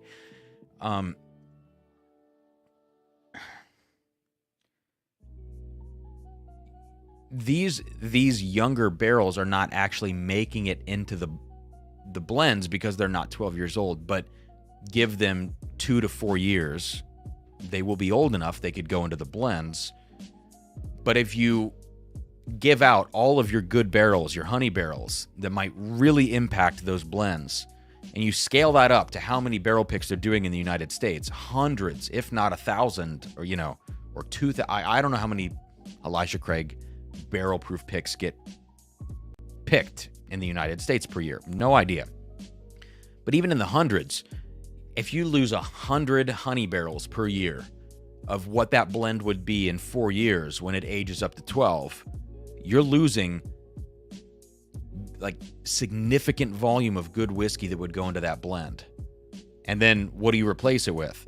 Well, if you've ever tasted a really shitty barrel from a distillery next to a really great barrel of the same age, you understand that you could be going from like a 60 out of 100 to like a 94 out of 100.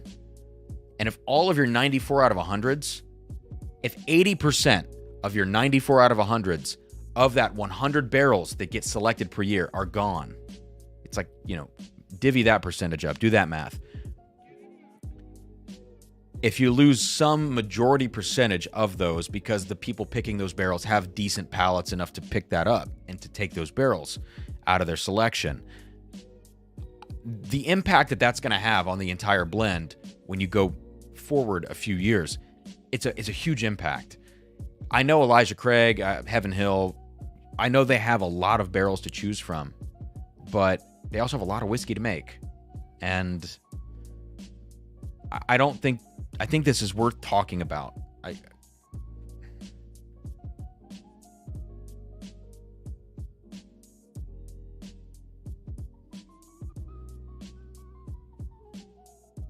So Joe says, I told you that and he did say this to me, the 11 this pick had to be barreled quickly because it was really close to being in the 12-year pile, weeks away from being able to just go into a blend. And like, I'm happy for the Naptown Bourbon Club for getting this barrel. If I'm being selfish as a consumer in another state that has no relationship to them, I'm upset that they got this barrel, right? And that anybody got any barrel that is this good at 11 years, because let's wait a few weeks and let's make a better batch for C923. But I'm with Jeb, and this is what I'm saying. I feel like the Elijah Craig picks should have never happened. You're in the middle of the whiskey boom. You're in the middle of COVID when people are like becoming alcoholics, you know, and chasing whiskey and everything else. Alcohol consumption went through the freaking roof. Not only are you running out of whiskey, now you're offering up your best shit. Even if it's in the middle 50% of your best shit, like, you're losing really great barrels to these picks. I just don't think it was the move.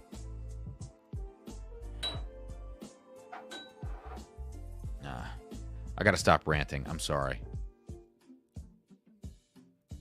James, well, here we go. I'm scrolling back in the chat. You aren't ranting. Well, thank you. You read my mind. People automatically assume store owners have great palates, and many have no idea. This is the God's honest truth. We bourbon people have fallen into a world where we think we dominate in store. Yeah.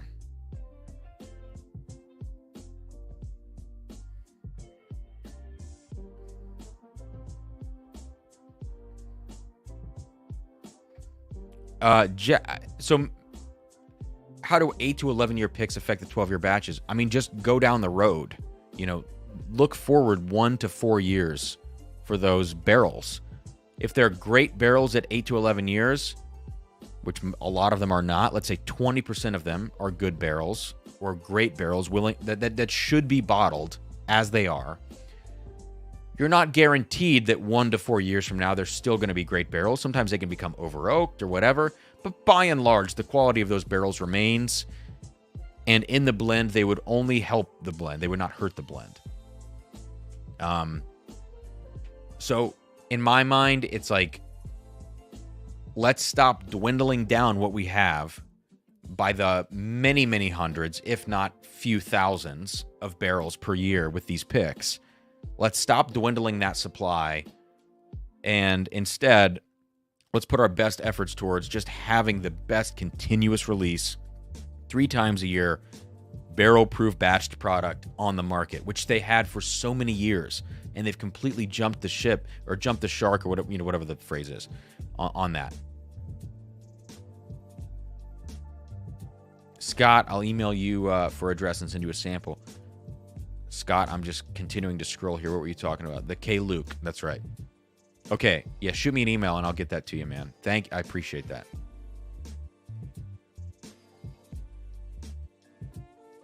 Yeah. Toshi is 100%. This is it. It's expanding the catalog and the offerings that they have. They're releasing more premium products more often, but still as limited and, still very tight on the production, like Heaven Hill 17, like the 20-year, this kind of thing. So they have more to offer, and they're making more money, and they're laying down more whiskey. So over time, this is just going to be, it's just, broadly speaking, more money for them. As you age up the whiskey that they're laying down now, everybody's expanding their rick houses, etc. It's going to work in their favor 100% in the long term. But yeah, quality is suffering. Business-like, I bet they're making more money by doing younger Elijah Craig private barrels, younger barrel proof, and older bourbon and heritage. They're just splitting up their portfolio more, being more specific to the age ranges of what they're doing. Instead of saying, hey, we're going to do a 12 to 17-year blend for the barrel proof Elijah Craig, it's like, we're going to go 11 year, 6 month, or whatever. Makes sense. Yeah, it's a business move.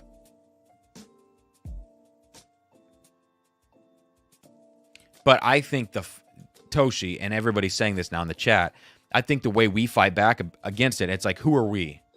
Especially like, who am I? I have less than 5,000 subs on YouTube. I don't give a shit about the subs number. I don't care about any of that.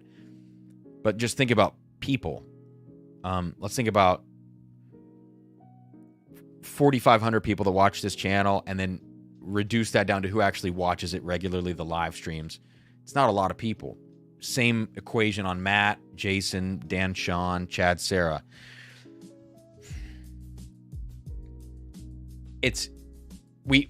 But at the end of the day, the collective does have an impact on the market. And I would venture to say that if we all kind of said, and I'm not saying conspiracy, we get together and come to an agreement of what we're going to say, but sometimes we all agree on these things. Like, stop doing this, stop losing the quality, do this instead. What you said, Toshi, is that they're still selling the barrel proof like crazy. It's selling out everywhere. It doesn't really sit or hang around. If you could make, or if we could make as a collective community, the barrel proof sit on shelves when it's not a good batch, just let that shit sit there, then there could be an impact down the road. It's tough to know what kind of impact the Whiskey Tube community as a whole has, but I think if they see the product, if the distributors see the product sitting on the shelf for weeks at a time, months at a time, and they go, what the hell? Then they're going to go to the distilleries, work their way down the 3-tier system and say, what's going on? Then you have to address that. But who knows? I mean, this is a pipe dream for me. Yeah, exactly, Derek, and you're right. You're right.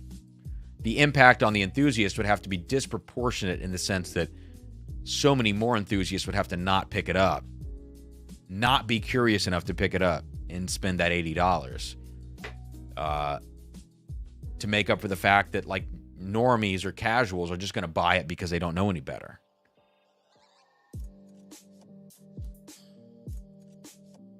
And exactly, Toshi, exactly. And I'm going to buy it too because I want to taste it. I'm curious. Even if I didn't even have a channel, I'd be curious and I'd want to taste it. So it's like, it's just a predicament. It's a predicament. It really is. So like what I'm saying is a pipe dream. I know that. Please don't get me wrong and think that I'm delusional on this. But like, you know, let's look at some recent boycotts. And I'm not please don't think I'm making this stream political, but let's just look at it from a purely factual standpoint of like what's going on with Bud Light products after all this controversy that's going on with Bud Light, right? No matter where you stand on it, there are so many examples floating around the internet now of Bud Light products broadly sitting on shelves. That's an interesting thing. And I've seen like signs with rebates on them as well, which brings a case down to like $3 after the rebate.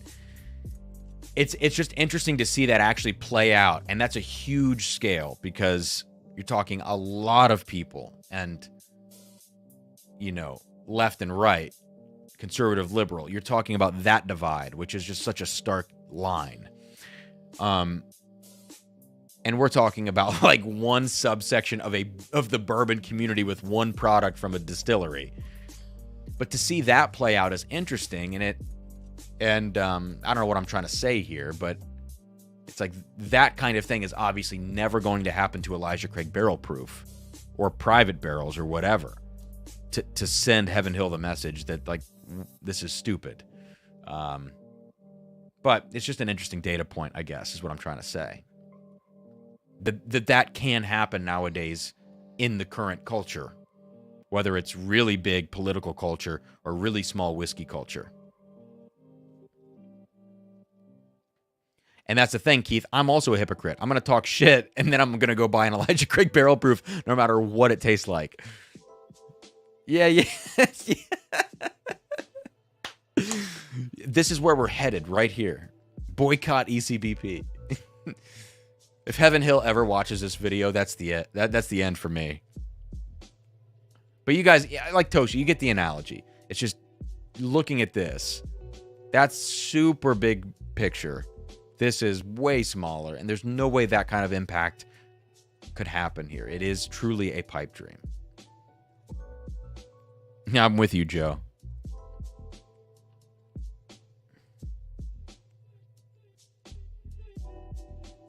Dennis sums it up. FOMO rules the whole market. There we go.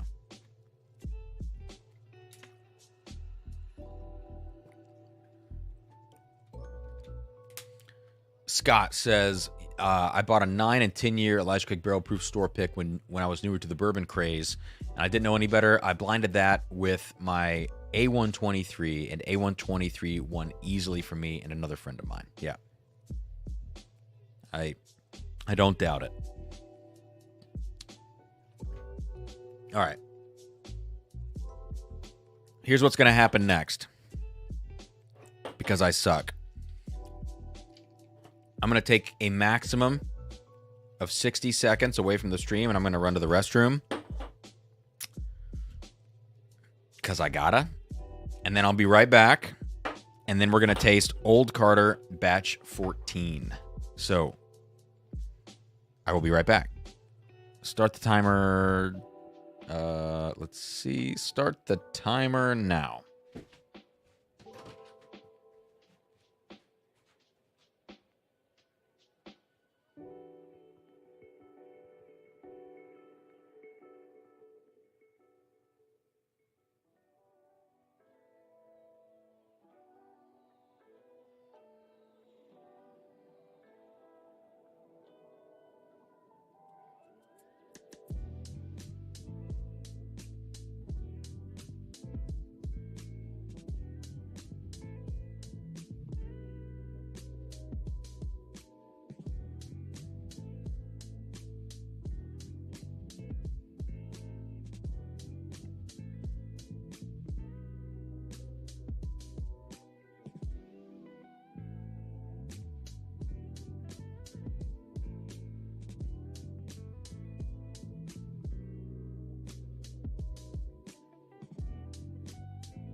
All right, I'm looking at my thing. I think I took an extra 30 seconds. So sorry, but that just means I'm hydrated and I won't feel as bad tomorrow.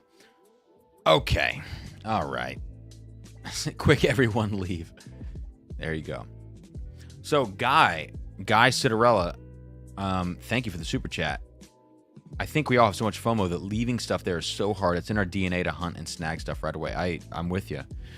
I've gotten better at it recently, but it's literally taken me years to get to a point where I'm comfortable just leaving things sit. Stuff that normally I would have just picked up right away. I'm like, I'm good. I'm good on this. Yeah. Okay. So, Joe, thank you again for sending all of this stuff my way, man. We're going to finish off now with this Old Carter Batch 14. Before we do the Old Carter Batch 14, I would like to do tonight's giveaway. So, Amy, let's cut the giveaway off at 10:10.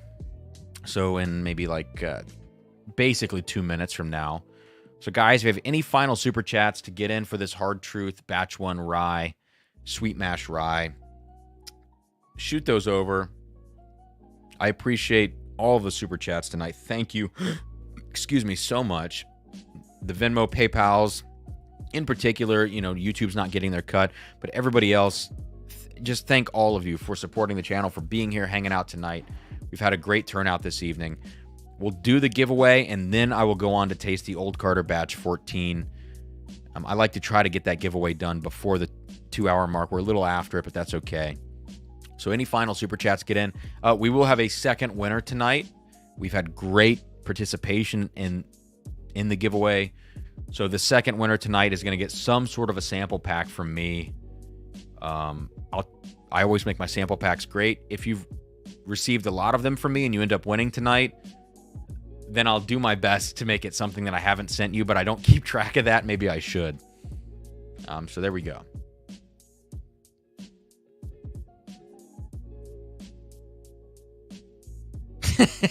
Andrew, about to go drain pour my 9 ECVPs in 6 store picks. Screw Heaven Hill. That's the message of the live stream. Oh God. 1 minute 28 seconds. Andrew, and that was when my bathroom is literally the next room. So it's like a 3-second walk back and forth. So I mean that's a solid hydration right there, And like Jeb says, you're just going to pee it out. Case in point. So Russ seems like he's had great experiences, though, with store picks of Elijah Craig. So that's cool. Okay. So, Amy, at 10:10, shoot me over the... Oh, actually, you know what I need to do? I was going to say, shoot me over the range of numbers. That's old school. No, I need to pull up the... I need to pull up that link in the Google Drive so I can copy that list.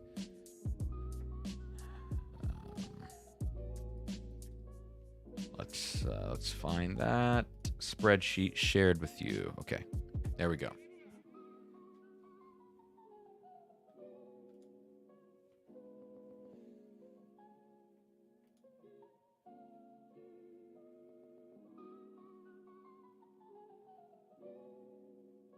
Yeah, great participation in tonight's giveaway. Thank you all. Although my computer does not want to agree with me, it doesn't want to cooperate. I don't know what is going on down here. I'm gonna reopen this Google Doc. Jeb, Cam, I can't talk, Jeff. Cam needs Amy to fax over the numbers. Come on, dude. All right. Oh, wow. Wow, Amy, we've got a few more Venmo super chats. Chris Keller. Amy is in for one. Chris Keller, Keller. In a $5 super chat. Thank you, Chris. Much appreciated. I'm not sure. My my Google Doc is like, it does not want to cooperate, Amy. As I'm trying to click around in it, and it's just not really working. That's kind of strange. But Amy, we've got a $50 super chat from Janelle Gomez. Janelle, thank you. Wow, $50 super chat. Long-time watcher, first-time super chat. Enjoy the heck out of the content and the lives. Janelle, my God, thank you. Seriously, that's incredible. Okay, Amy's got everybody accounted for. So let me see. I've got to copy all these names over into random.org. I will share my screen with all of you. But for some reason, my shit is not wanting to work. My computer is like freaking out. And I don't know why. Amy, would it be possible for you, because I actually can't get this to work, to send me a quick email with everybody's name? Just if you copy that row F, or sorry, I should say column F. If you could just copy column F and just send that in my email, and we could do the giveaway. I'm sorry about that. My computer's just like not jiving with Google Docs. Is it a problem with the floppy drive, says Jeb. In the meantime, let's pour out the old Carter Batch 14. And I want to ask the chat this. Has anybody in the chat tried Batch 14? I know this got a lot of hype a few months ago. This is my first experience with it. I'm highly underexperienced with anything old Carter. I've had a few things here and there. Never had the legendary Batch 5 bourbon. But Batch 14, I know people love this stuff, so I can't wait to try it.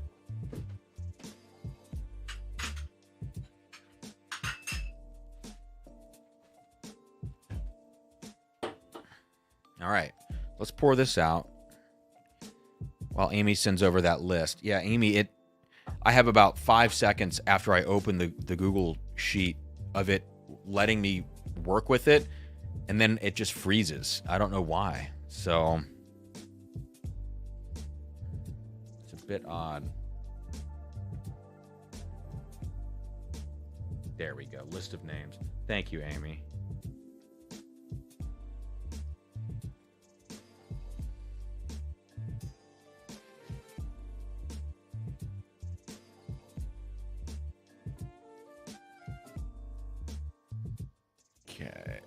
New tab. All right, guys, I'm going to share my screen with you now, and you can see this. Just check in right now on your name, if you don't mind. So here's what we got. Share screen.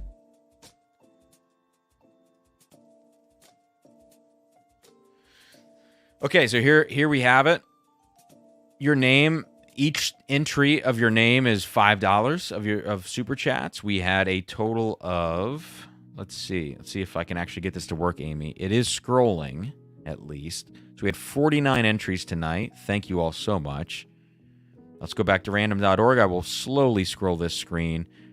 Got JG, Wandering Magoo, Scott. We got some Keith entries. Andrew for 4, Mike for 2, Jason 2, James 4, Tony 2, William Molnar for 4, Cheech 2, Toshi Bake for 4. These are in order, so if you did 2 entries, they're going to be in different locations. 2 for Jeff, 2 for Roy, David, 2 for Guy, 1 for Chris, 10 for Janelle. So there we go. If we messed you up, you have like 60 seconds to say something in the chat before I run this randomizer 7 times, and then on the 7th time, number 1 is going to win the Hard Truth Sweet Mash Rye. Excuse me. And number 2 is going to win a sample pack.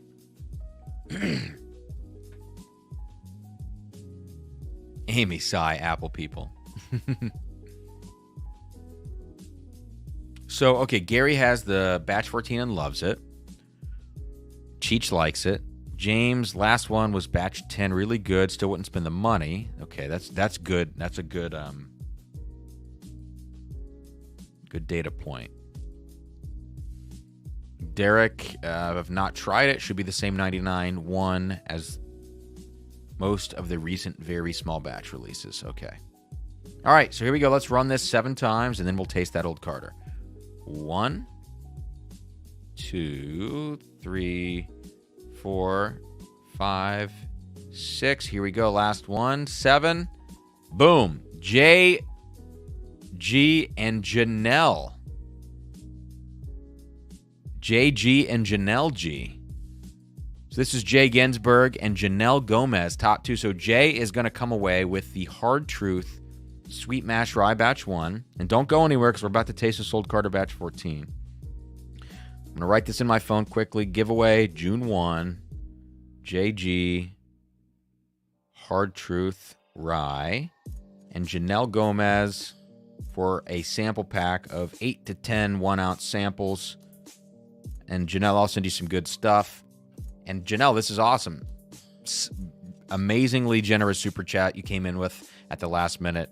Thank you so much. And you got yourself some good whiskey.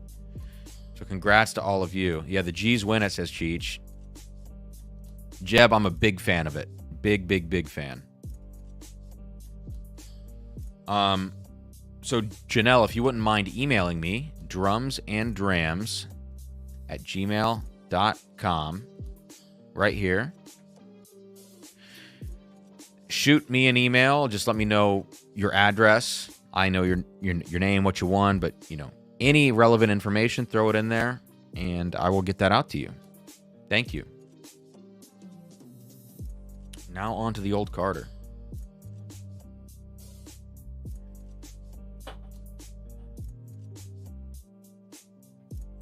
Okay. Let me take off the banner now. Cheers, guys.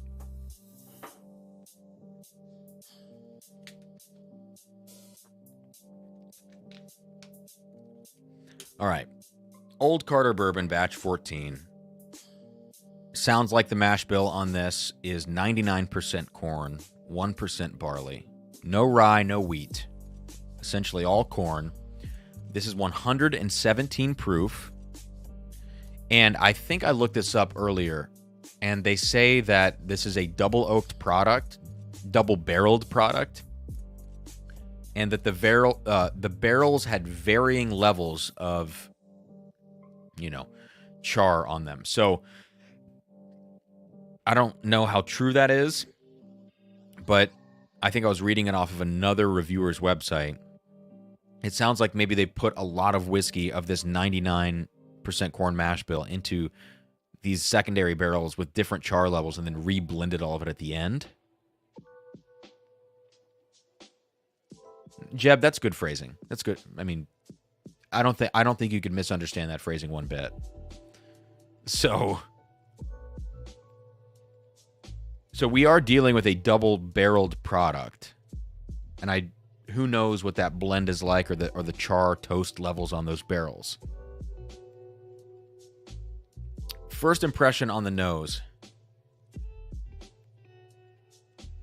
Immediately, I'm getting the impression of a few things. One, I feel this just has this Kelvin Cooperage thing going on for me. Another thing is that it has this Nulu toasted thing going on for me, where I get like spicy maple syrup notes, a little bit of young wood. Yeah, young sappy, kind of like young sappy wood with a little bit of like an oil, like motor oil smell to it. A bit bitter, a little bit of this. It's not coffee in the sense of the chocolate malt earlier, but this kind of bitter char, bitter espresso thing.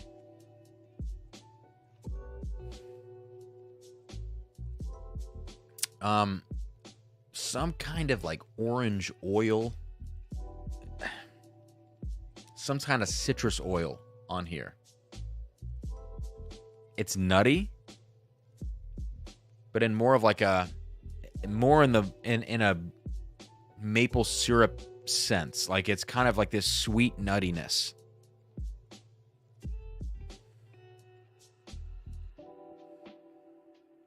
Um, 117 proof, kind of hot for 117, kind of ethanol forward. So let me say this. The nose to me on the batch 14 is not really up my alley. I don't really like this so much on the nose.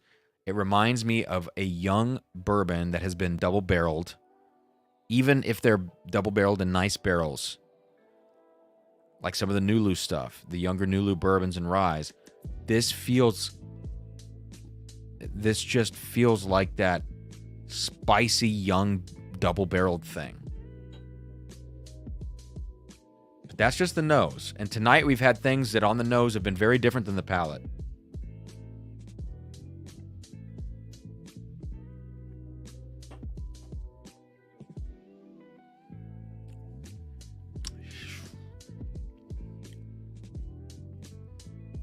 It's a better palate.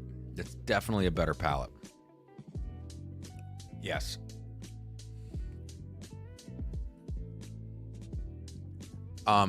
Some part of this reminds me of the Parker's Heritage double-barreled, but the younger parts of that, the worst parts of the Parker's Heritage double-barreled, is what's coming through on this Old Carter. Again, I'm not a big Old Carter fan. Like, well, I shouldn't say fan. I just don't know a lot about them. I haven't tasted a lot of them. But I don't think that's going to change my opinion of this, whether or not I'm hip to the style or not. Maybe this is just not my style. It's kind of savory. It's kind of meaty. Umami, like smoked brisket on the nose, which goes right along with that double-barreled young Nulu kind of vibe I'm getting from it. Again, I'm going to go to Jeb. I'm going to go into wine terms here and say that this reminds me a little bit of like something between like a Syrah and a Mourvedre, or Mourvedre. I don't know how to say it. Monastrell, however, whatever, you know what I'm talking about. Black pepper, kind of intense, big barbecue kind of wine. I don't think this is... I understand why people like Old Carter Bourbon Batch 14. I think you can get a similar experience for what this is. This is probably $2 to $2.50 if you find it. Nowadays, this is going to be on secondary for much more than that, I would imagine, because of the hype. I think this experience can be had elsewhere for cheaper. So, I think for a lot of people, they're going to really enjoy this stuff. I don't enjoy it because I think it lacks balance. I think it lacks refinement. It has good flavors. It has intensity. It has brashness and balls.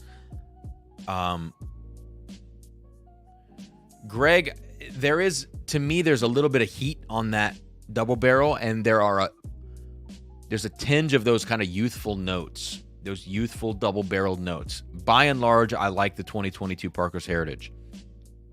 But there are a few things in that style about it that if you take to their logical conclusion, you take to the extreme, are not good things. I think there's two, and this has both of those at that extreme. Jeb, how do you say that? Do you say Mourvedre or Mourvedre? How do you say that word in English? And is it Monastrell or Monastrell? I can't remember. I think it's Monastrell, right? But it's the same varietal.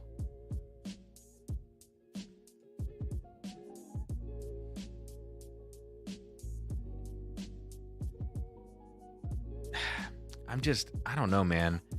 This Old Carter's fine.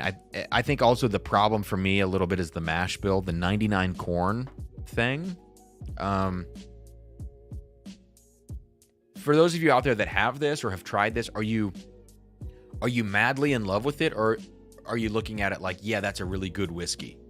Is it like, oh my God, I need more? Or is it, yeah, that's really good? What's your impression? Because for me, I see why people like it. I know I am just not the person for this style.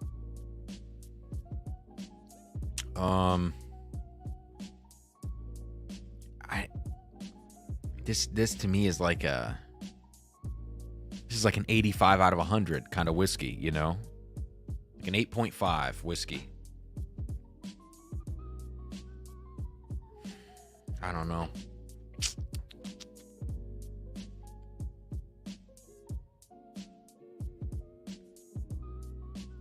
Morved, yeah. With a little slur at the end. I think it comes from people being not sure how to pronounce it, yeah.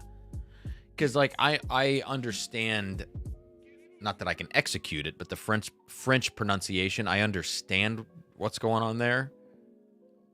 I probably am going to do that 2/3 of the time correctly if I try to actually say it French-like. But yeah, it's like, what's the fallback for us folk that want to say it Americanized? Morvedre, you know, whatever. So Morved, okay, with a little slur.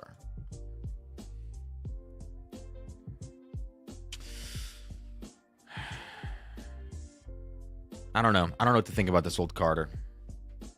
I came into this wanting to like it, but the star of tonight's live stream by a country mile is Michter's 10-year bourbon 2023. This stuff is crazy, crazy good. I'm not out here to tell you to pay secondary prices for this, but I only see those prices going up. And this is probably the best Michter's 10-year I've ever had. And if I open this bottle, I could definitively say whether that's true or not. But I have to be responsible and not open this bottle, which I know is a great barrel of 2021. Any last thoughts from anybody in the chat? Any last questions, or maybe a final tasting you want to see of something that you see behind me, or maybe a final... I could stand to do one comparison. So 2 total pours, you know, a little nip off of each of them. If there's anything you see behind me or think you might want to see that I have, even if you don't see it behind me, let me know. Otherwise, I'm going to jump off. I'm going to jump off here and call it a night. It's only 10:30. That's amazing. Thank you, Jeb. This is all I wanted. I need a little encouragement sometimes.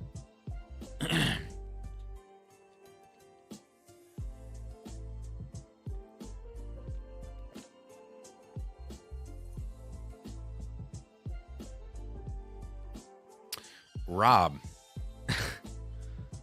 I actually own 0 Russell's picks. So you found my one blind spot. Probably not my only blind spot, but you found a big blind spot of mine. The only Russells I have 10-year is I have a not 10 single barrel. I have a Russell's single barrel with the older label, not the newest one, in my basement. But about half the bottle is like an infinity bottle of samples of Russell's picks that I've received. I just never had the time to go through them all. I had the interest, but I was like, you know what? Let me just make an infinity bottle of Russell's picks from these samples. So I have this like infinity bottle of Russell's single barrels that I think is actually pretty good.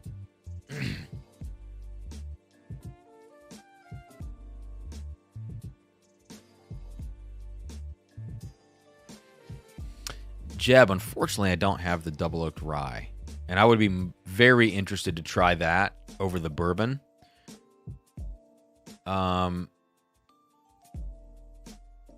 Yeah, I don't think we even get it in Ohio. I think I probably have to go down to Louisville to pick that up.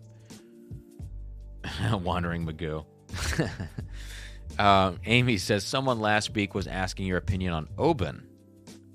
Yeah, I think my Oban 14...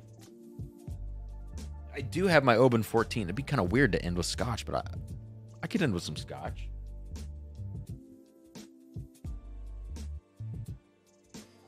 I could do it. Anybody else? Andrew says, close your eyes, grab a sample off the back shelf, give it a whirl. Here's what I'll do. Let me grab the Oban 14. This back shelf is full of like this one over here. Really old samples. I actually have a shelf in front of me that you can't see that probably has about 100 samples on it. Let me grab one of those. But if the one I grab is something I've already tasted recently, which a lot of them could be actually in the last 6 months, I won't taste it. I'll just taste the Oban. Let's see what happens.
God.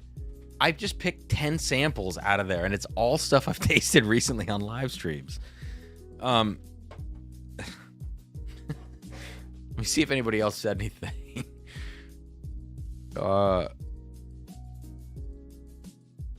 Jeb, I'd like you to grab something that's You know what? Because what I ended up grabbing is this Angel's Envy Cellar Collection Tawny Port finish from a few years ago.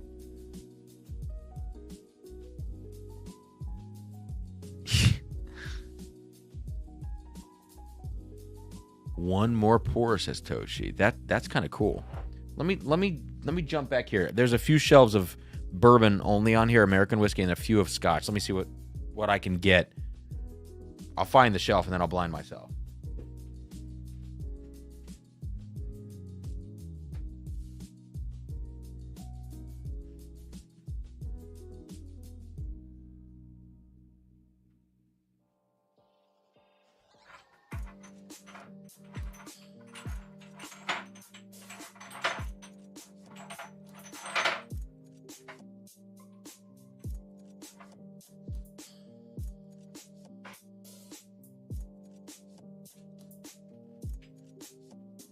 I don't know.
Okay. Good Lord. Okay. I think I've got something.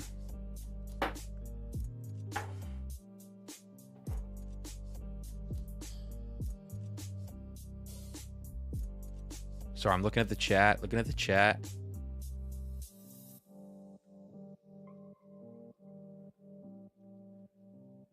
Okay. Let's do this.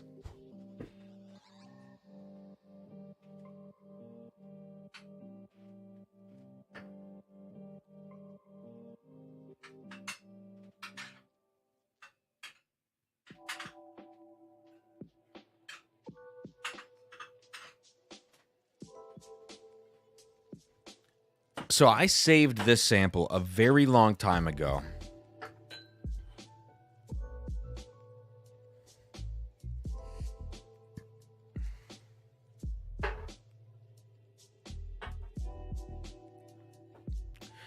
I saved this sample a very long time ago because I thought I would make a video about it.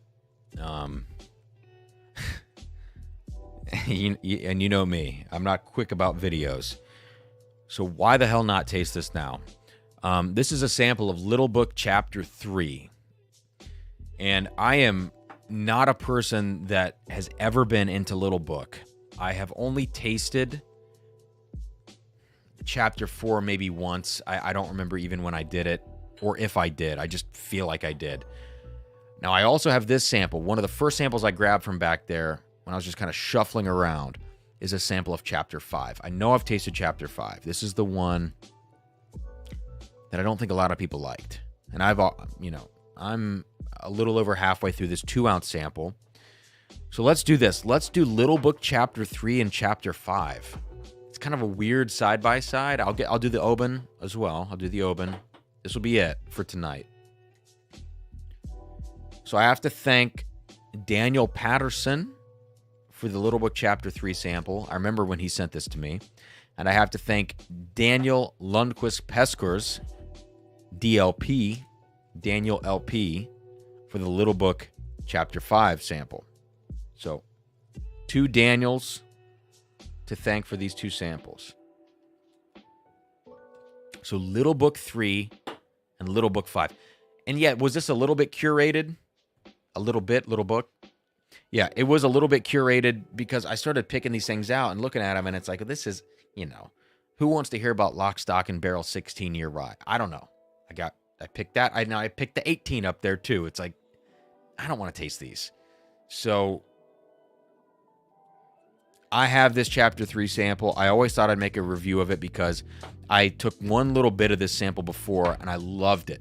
So, spoiler alert, this was probably like a year and a half ago at least. And everybody regards Chapter 3 as the best Little Book. But I've never actually written notes. Yeah, and Amy, each of the Little Books completely different. So Chapter 5, guys, can someone confirm this for me in the live chat? Chapter 5, I think, has like 2-year whiskey in it or something. It's like a blend of like 15 and 16 and 2-year. I mean, I'm just going off of memory here, so I could be completely wrong, but I thought this was the one because I think Chapter 6 has like the malt whiskey in it. I think this one has like 2, 15, and 16-year. Maybe some other stuff too. But someone please let me know if you wouldn't mind. Yeah, Andrew, right. Scotch and sample time. Let's do it. 1 more pour. Or 3. Yeah, we're on to 3 now. No, but Andrew, there's something about this, though. Encore, on pour. There's something there, I think. I think you're right. Matt Strobel says, came here for the live stream, stayed for the jiggling of hundreds of sample bottles. Yeah. I have nothing to say to that. Derek, thanks for being here, dude. I know this was a few minutes ago you posted that, but all right. So let's go Chapter 3. Let's go Chapter 3 right away. This is 122.6 proof. And if anybody wants to provide any info, again, on Chapter 5, let me look up Chapter 3. I should probably just look this up myself. It's called The Road Home. It was a 2019 release. I'm on Breaking Bourbon if you guys want to look at this with me. It's a blend of 9, 11, and 12-year-old. I remember this. This is a blend of different bourbons from the Jim Beam Small Batch Collection portfolio. 9-year-old Knob Creek, 9-year-old Basil Hayden's, 11-year-old Booker's, and 12-year-old Baker's. So those are all very good stats, collectively.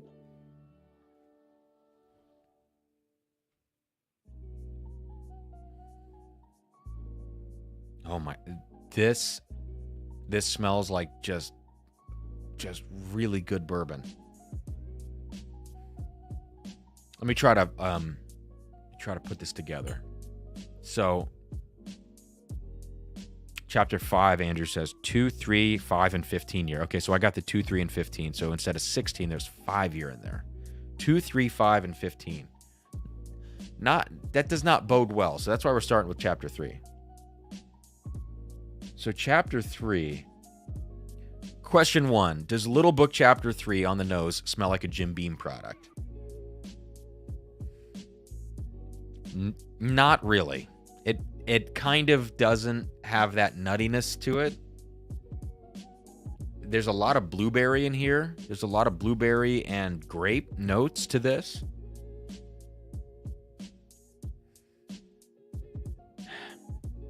It's weird. It's almost like you took a really dark fruit-centered bourbon, which to me is not a Jim Beam profile typically, maybe when you get to a really high age, but it's like a lot of dark fruits, but you also smell bourbon in here that is pie crust centered, which is Jim Beam. Jim Beam is like peanuts, pie crust, cinnamon spice, kind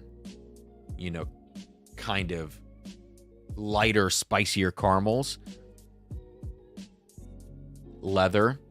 So there's leather in here, there's like that Jim Beam pie crust note, and then there's all of these dark fruits that are kind of uncharacteristic of this of Jim Beam. But it's the blend of all of those things together in the balance It's very dark. It's very concentrated.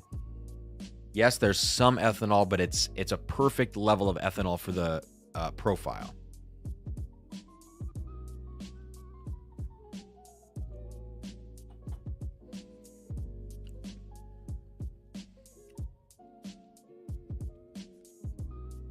Wow.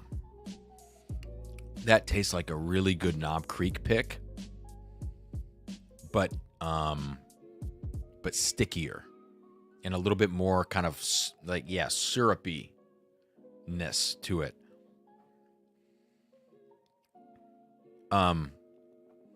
Price of chapter 3 at the time probably would have been between 120 and 140 MSRP.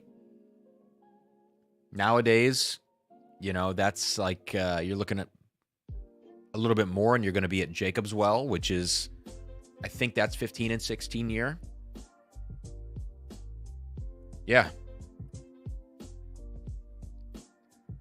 This is just really, really good classic bourbon. It doesn't feel experimental to me. If you know Jim Beam profile, it feels experimental in the sense that you can't pin it down to being singularly like a Knob Creek pick or singularly like Baker's 7 or like a Booker's. And that's obvious in the blend because of what's going in here and the weird ages of those different components. This is really, really good bourbon. It's not like if you smell this on the nose, you don't go, oh my God, this is top bourbon for me, but it's just great. It's just great whiskey. And so Durrell's saying that a Knob 12 cask strength, the 124.3 batch, beat this slightly. I only had the 120.5 batch, Durrell, and I loved that batch. I thought it was better than probably any Knob Creek pick I had had. So if the 124.3 is even better, that would be amazing. This chapter 3 is awesome. So let's let that sit. It's getting a little more oak funk and leather funk as it's opening up. Now let's go over to the chapter 5 with these much younger whiskeys involved. Yeah. It's so much alcohol on the nose. It's not pleasant to smell. Chapter 3. Still a sting, but an acceptable sting for what it is. Chapter 5. What is this?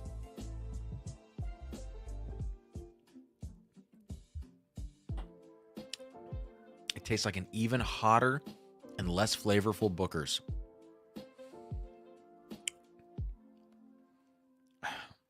That's not good.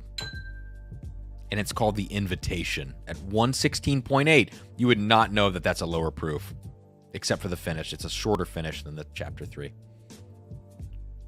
It's not inviting, I'll tell you that. Oh no, Andrew's laying into chapter 6 here, but I think I remember looking at the blend and saying to myself, you don't need to go out and try to find that. Chapter 3 easily right now is the best little book I've ever had.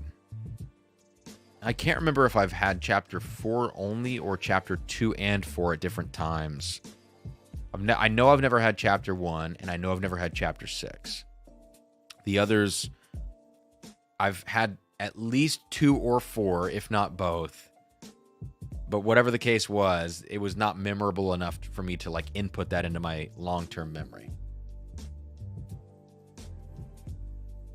Oh man. Yeah, okay, chapter 3. Serious stuff. Very good.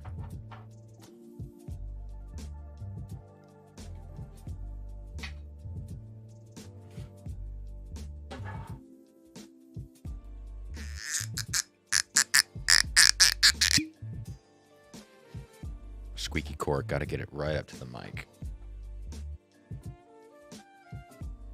All right.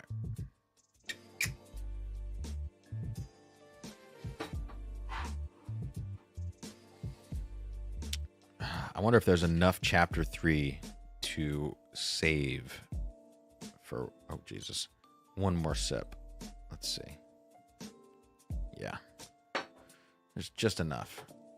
Jeb, I have Country Ham back there, dude. I actually saw that on this shelf back here. But, you know, I'm just not a big Booker's guy. Let's end this night, strangely enough, I love it, on Oban 14, which is my spring and summer scotch.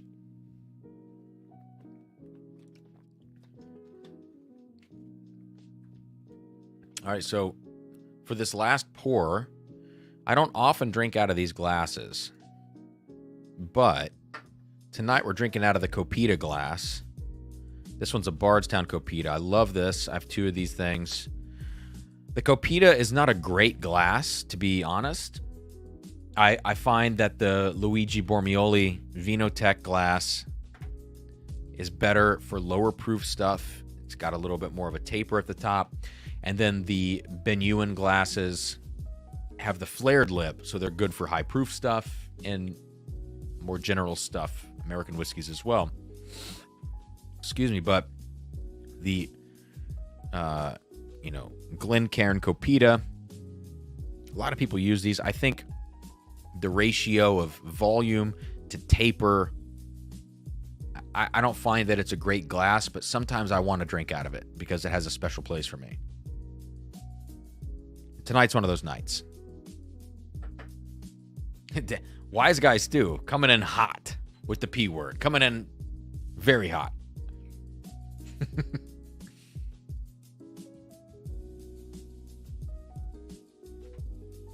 Tom, I thank you for saying this because this is intentional and it's something that I do, or I try to do at least, because of watching other whiskey tubers and coming up through Whiskey Tube before I had the channel. I was always confused of like what's going on. So one of those things is when people are just reviewing whiskeys, sometimes I thought maybe they should put like a scrolling banner on the screen, but that's kind of a lot. So the constant reminder of what's in the glass for people that are just listening the next day, they might not even be watching. They might be working from home and just listening in their ears. They want to just, if they check in every once in a while, it's like, oh, this is what he's nosing and tasting.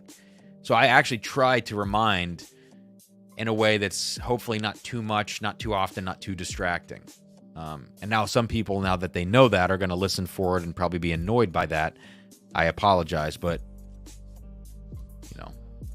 thanks for saying that, Tom. That's I'm so glad someone had said that. Travis, since you'll be at Pours in the Park, I'm heading up from Tennessee. Just wanted to know if you were interested in something that I have access to that you don't and wanted me to mule. Let me know through Travis, where would you DM me? Instagram or Facebook? Let me know so I can check, because sometimes things get lost in the request folder and I don't always check those. So let me know. Oban 14. 43%? Yeah. 43% ABV. This is a Diageo product, so think Bullet for American whiskey. It is colored. It is chill filtered. Both of those are unfortunate. It's the name of the game with Diageo products. Travis says, okay, I will. I'll check Facebook out then, man.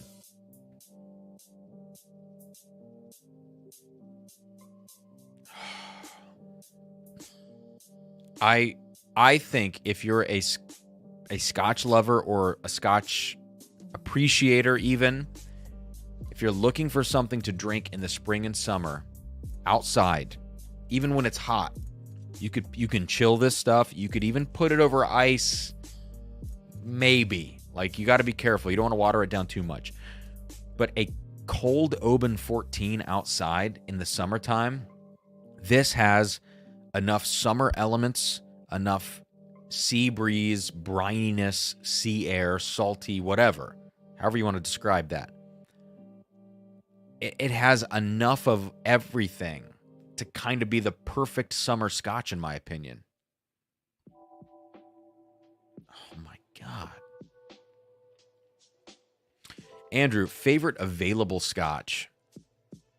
A lot of them are available, which is great. I think highly underrated Glen Scotia. Glen Scotia 15, just phenomenal stuff. Or Glen Scotia Double Cask, if you want something even more approachable than the 15.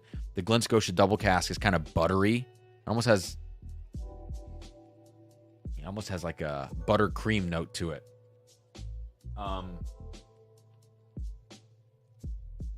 If you're right at the beginning of Scotch, I say Glenmorangie 10 and then also Glenmorangie 14.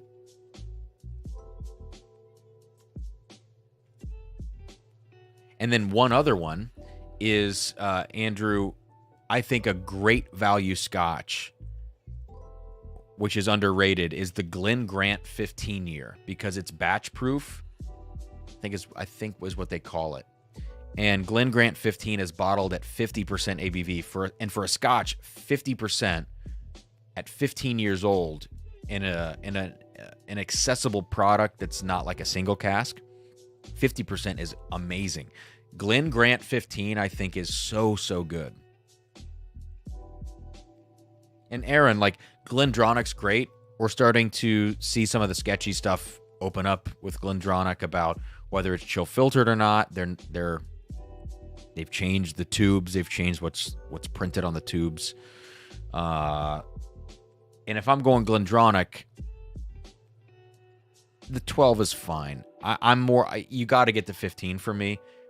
The best of the best is the 18-year Allardyce. Russ, my wife doesn't really like Scotch, but she likes Oban 14.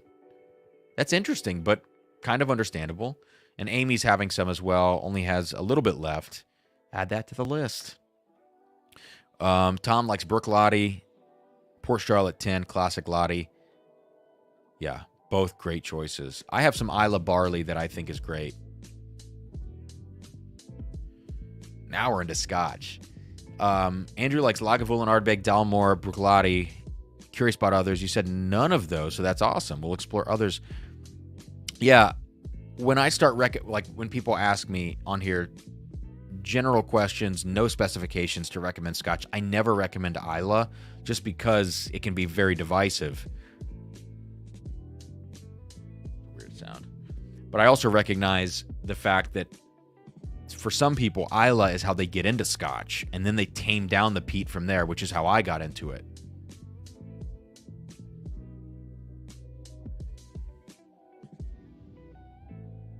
Yeah, Aaron, I don't have the newer releases either. I have a 2017 and a 2019 Allardyce. I have a 2017 Parliament. And I have some sort of older Revival 15-year also. I'd have to check the date on that. Oh, Tom Harper. Glenfarclas 25 could possibly be the cheapest, most underrated Scotch of all time, given the age. You can find this on shelves between $160 and $180, less than $10 per year on a 25-year Scotch that is absolutely amazing. Sandeep likes Aberlour. I like the 8. I have an older 18-year Aberlour. I have the cast strength sherry finish, whatever that one's called. Batch 64 maybe. I can't remember the name of that one. Aaron says it. Abuna, yeah. Aberlour Abuna or the Bunnahabhain 12 cask strength. I haven't had the Buna 12 cask strength, but the Aberlour I think is good but very unrefined, even with water. Some people say Abanad. It's Abuna, but it's kind of like thrown away. Abuna, like a lot of people say it different. Even people that are in Scotland say it very differently. So, all right, let's get into this Oban 14. This is Golden Raisins.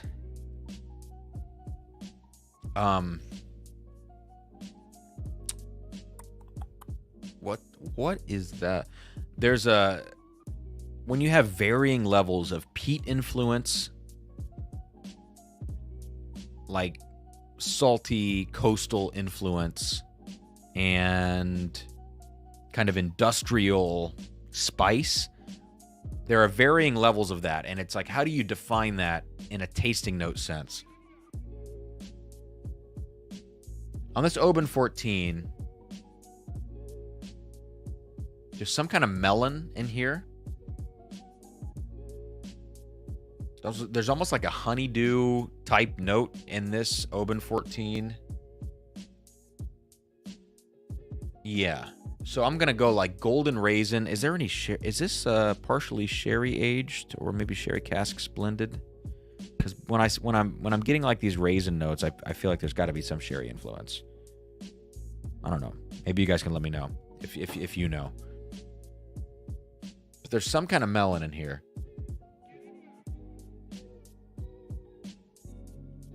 And I'm also trying to think about the maltiness in this one and how that kind of manifests.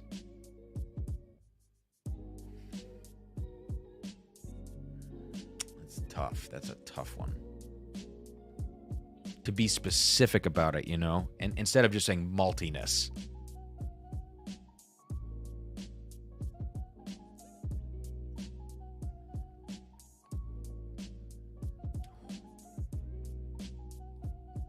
It's just a great go-to scotch. 82 out of 100 type scotch, you know? Could be your everyday.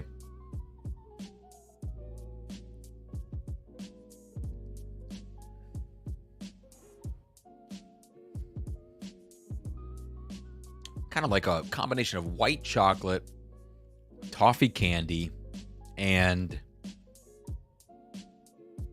something else. A little more savory. It's spiky in terms of the spice notes. It's a little bit in your face. The finish is kind of disproportionately peppery.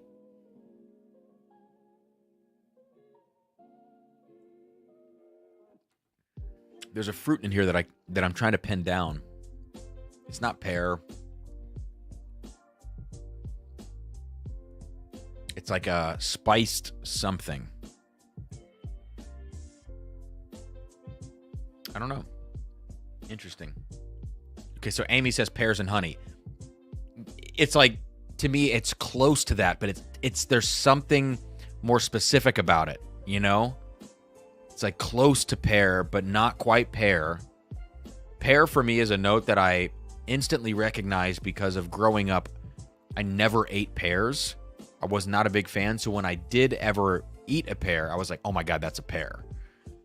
And honey, it's like, I was trying to figure out what exactly is the maltiness in Oban 14. You could say honey, you could say malt, and you're right, but I feel like there's something to boil it down to that I can't find. Yeah, Amy, it's like oh, you're going to make me snort. I just snorted, kind of. Wasn't a full snort, though. Copper Wolf. I have,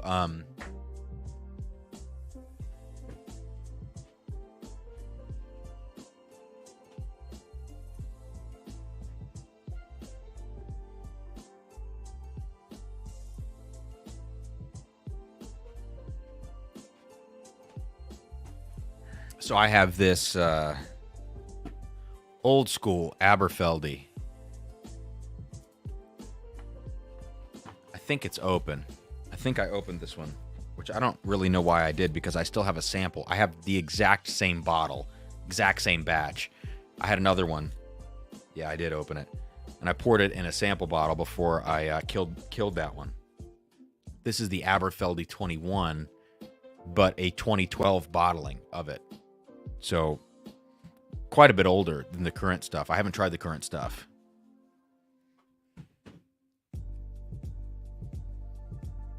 Dragon fruit, Brett, maybe. Yeah. Yeah, what is it? I need to start retraining my palate. You know, I used to do dedicated kind of palate development, which sounds really nerdy, but legitimately, I kind of invested myself into it, and I wanted to sit down and just, it's like, let's pour out 6, 8, 10 things at a time and just go down the line, nose them, figure this out, compare it to different things. Haven't done that in a long time, which is maybe that's why I lost in Matt Madness after the Fireball debacle. But I think I need to do a little bit more of that now. Yeah.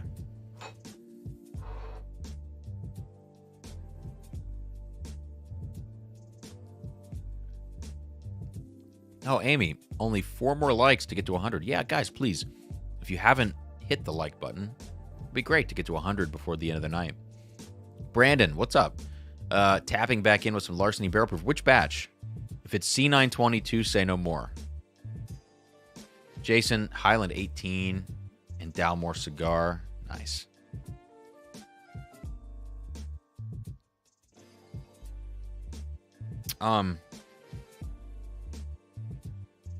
So yeah, Oban 14, just a great whiskey.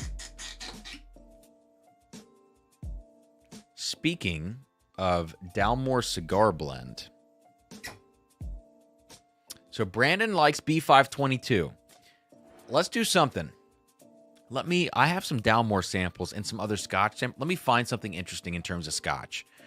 We're 3 hours deep. We still have 54 people in here, though, and clearly if you're in those 54, you either just want to be hanging out or you also like Scotch. Let me grab something else from the sample shelf, because I feel like I'm dialed in. I'm suffering a little bit from having, a lot of whiskey tonight, but I'm also dialed in. So let me grab one more.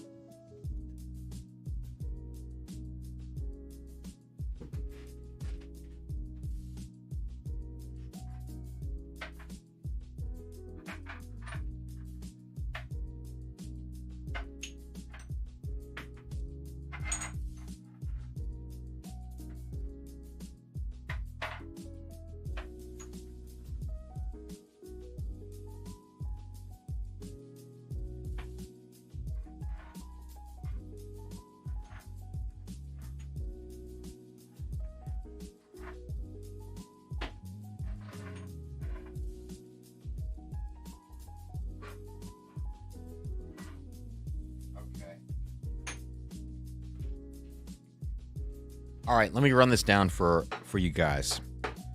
I know I pulled out this Aberfeldy 21. I'm not going to probably get into that. Oh, so good. So good.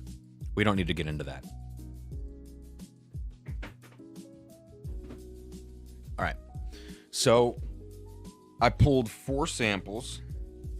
Got a little dust on me.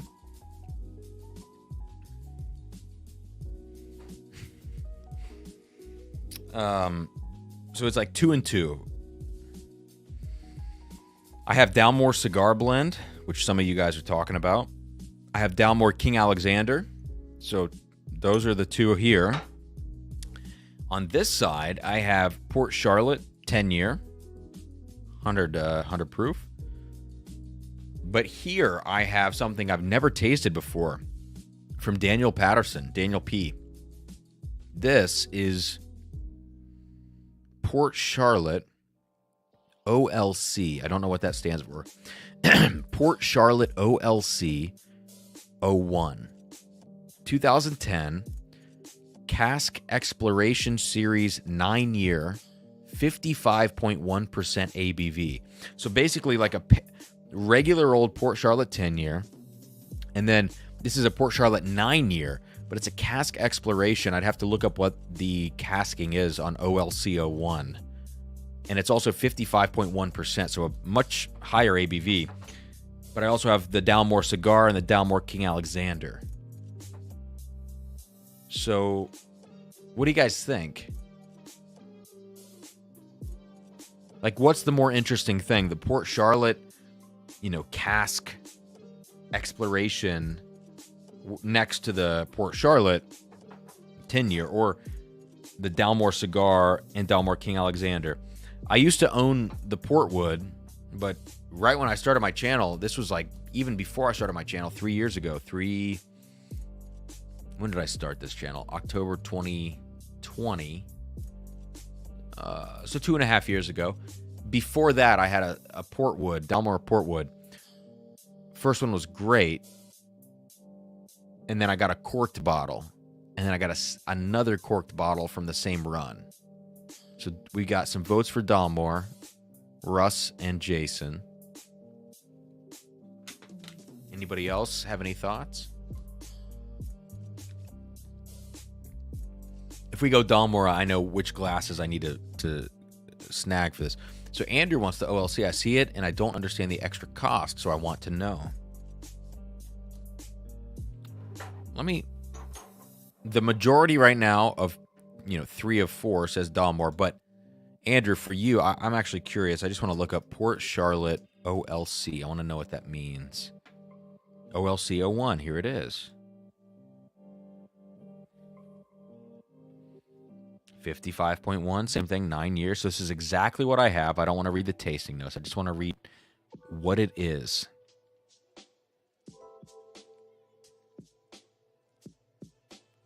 Does it tell me? The Cask Exploration series from Bruichladdich was initially aged in a combination of ex-bourbon, Syrah, and Vin Doux natural casks before finishing in Fernando de Castilla Oloroso sherry hogsheads. Bottled in February 2020, this limited release is cask strength with no coloring, no chill filtration. So a lot of wine casking, fortified wine and red wine in the Cask Exploration series. Interesting.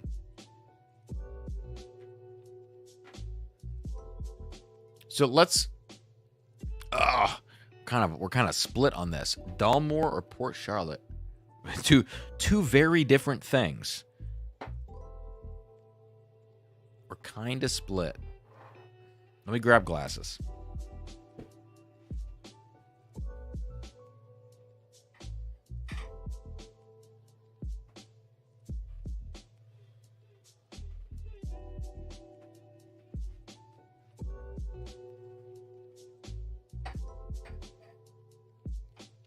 Kagan, 190 is about the top of what I want to pay for Glenfarclas 25. But to be honest with you, that's probably the going rate right now because prices are increasing.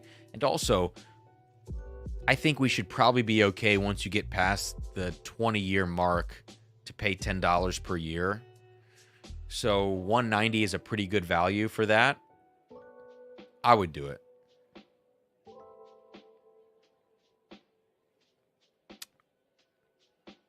Let's do this. Let's do the smallest pour of the Dalmores. Really small. And of the Port Charlottes. But really, really tiny little sips. So we're going to start with the Dalmore Cigar Blend. Can somebody tell me exactly what the proof of the cigar blend is? Because it's not on this sample. Smells very weird. Jeb, it became a thing in the Scotch world. I know Ralphie used to talk about it in his videos. He might still talk about it. I just haven't watched Ralphie in a while. All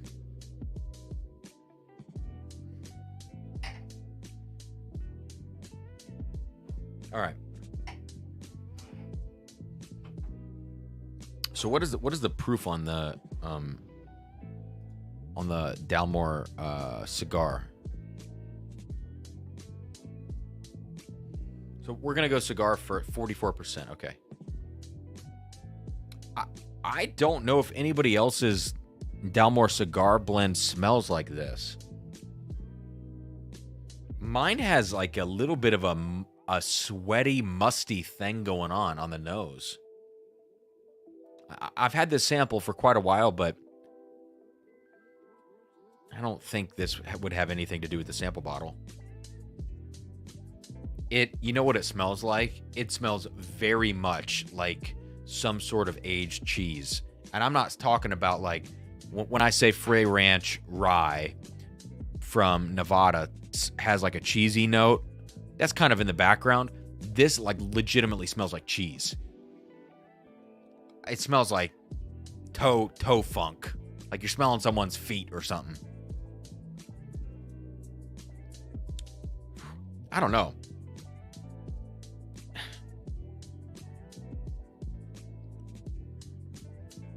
The palate is like really great.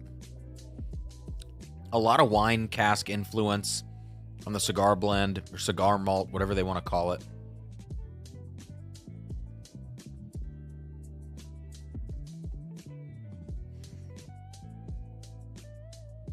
The nose to me is just, I don't know about this.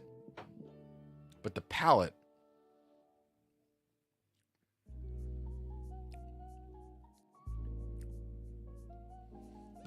is dark fruit, wine influence. But this cheese note, I can't get away from it. It is so cheesy. No, Brett, I promise it's not the glass. Because if it's that glass, it's going to be this one too for the King Alexander. And it's nowhere to be found on this glass.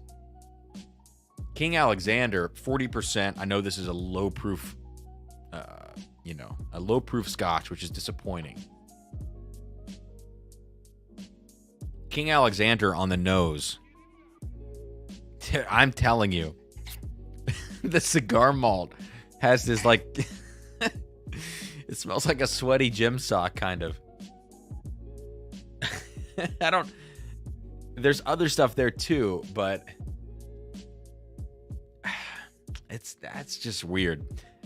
But the palate is not like that. I don't know. I'd love to taste it off a fresh bottle and see if this sample just is weird. So, on to the King Alexander. This is all dark fruit and all extremely dark toffee honey. Tangy, kind of sour dark fruit. Very in the background because it's only 40% ABV.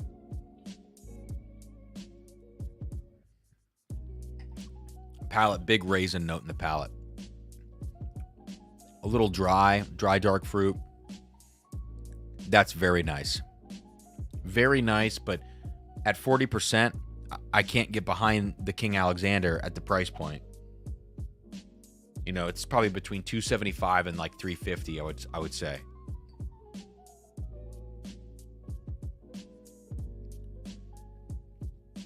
It's a great Scotch if it could be 10 proof points higher.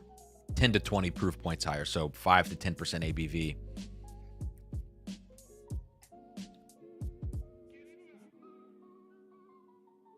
Okay, back to the cigar malt.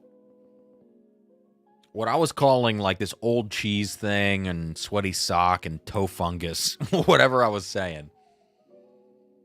To me now, you could call this some sort of like damp wood.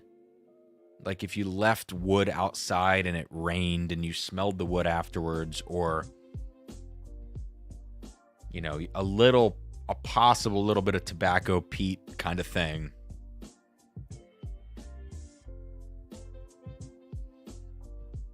With like a cherry, kind of like a baked cherry pie. Yeah.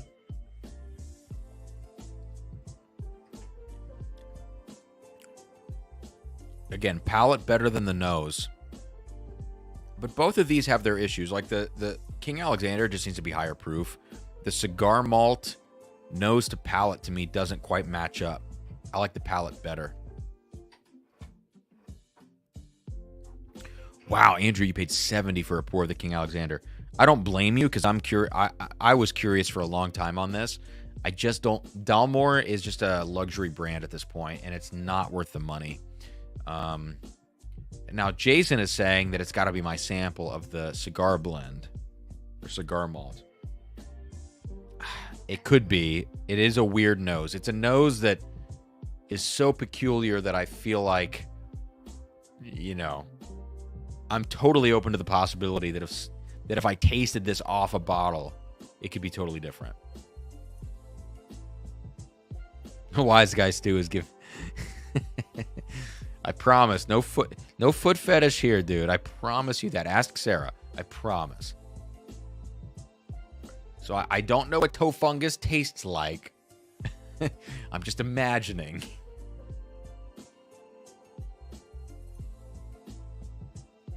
Kagan, I'm with you on this. Glenfarclas and Glendronach, best two Glen distilleries. 21 Glendronach is, yes, it's great whiskey. Okay. Roy, what is up, dude?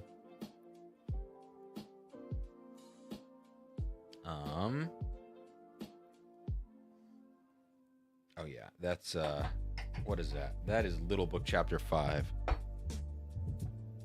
Let's pour that back.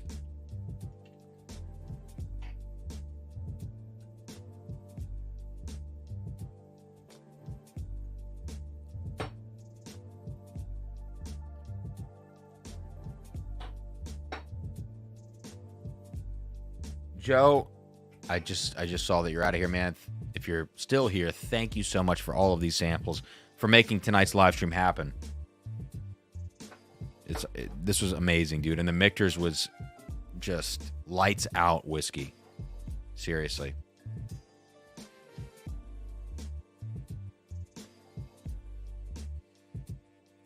Andrew, that's something I'd like to try. A Scotch Malt Whiskey Society independent bottling of Dalmore. I would love to try that and see what it's all about. No coloring, cask strength. That sounds interesting. All right. Final two pours of the night. I freaking swear by it because I have to at this point. Port Charlotte.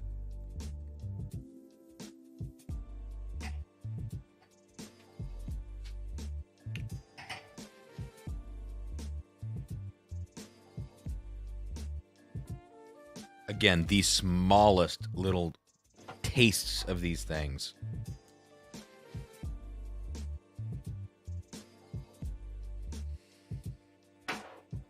So on your left, as I pick this up, let me move the Oban out of the way.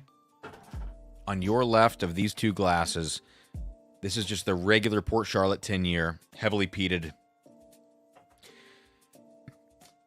50% ABV. And then on your right is the 9-year cask exploration, 55.1, with a lot of red wine casks and some Oloroso sherry. Let's start with the regular Port Charlotte.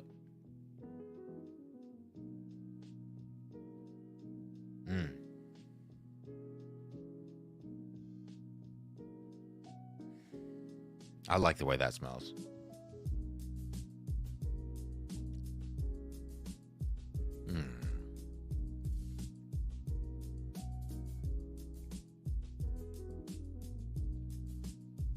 All right. The nose of this Port Charlotte is definitely like smoked meat, bacon,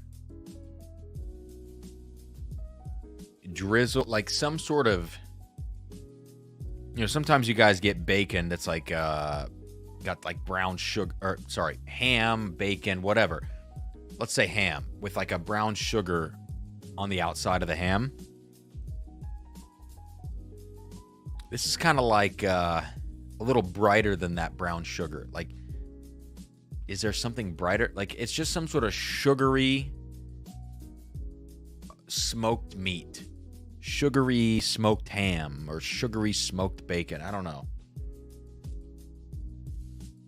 Yeah.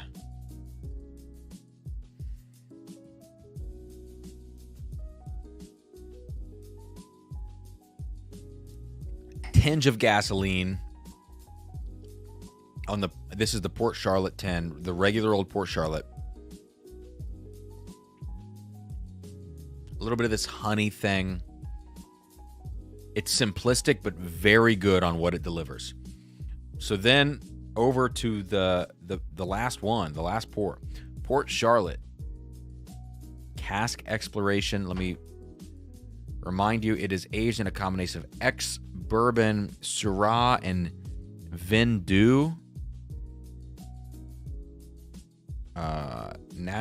Natural casks before finishing in Fernando de Castilla Oloroso sherry hogsheads. So hogsheads, we're talking bigger vessels there. We don't know if they're first fill. Probably not. Given the color. Probably not first fill. Bottled in February 2020. What's up, Brian Bikey? Ooh, that's very different than the regular Port Charlotte. Yeah, the regular Port Charlotte in the comparison smells like Ardbeg 10. Like just in the comparison side by side. The cask exploration, very tame. More ethanol, but tamer peat. Much more tame on the smoked meats.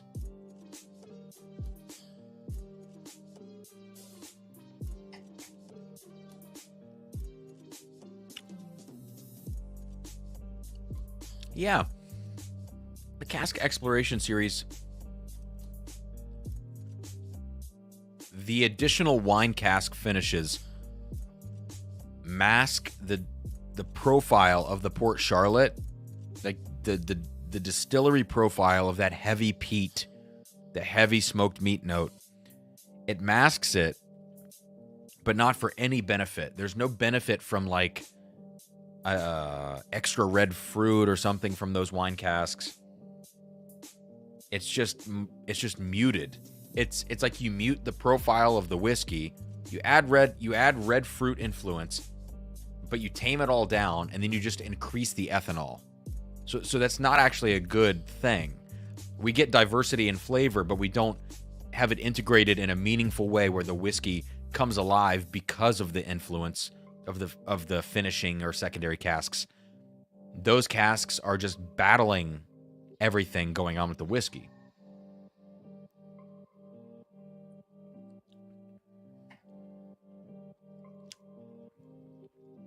Yeah, it's confused.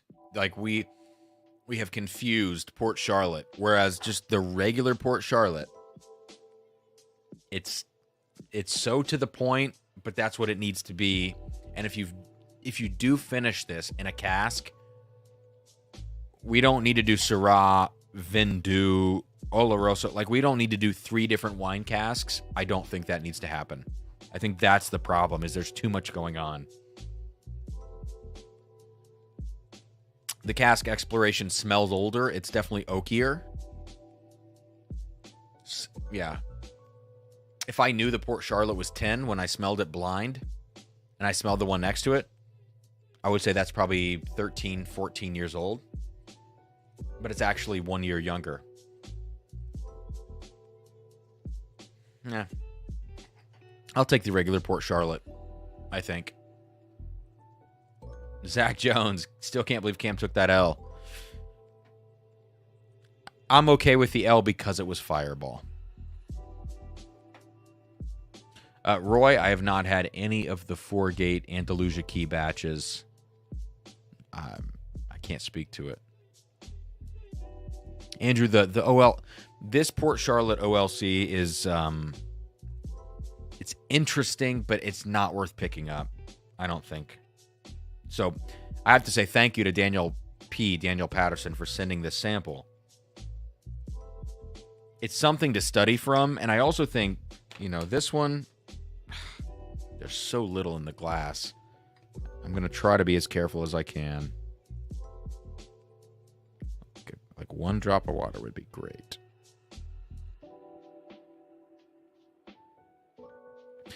Yeah, that was too much. Oh God. Let me add a splash more scotch.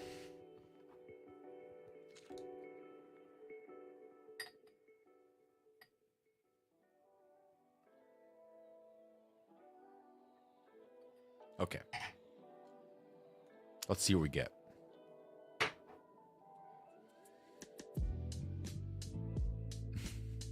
Roy, thank you for the $5 super chat, man.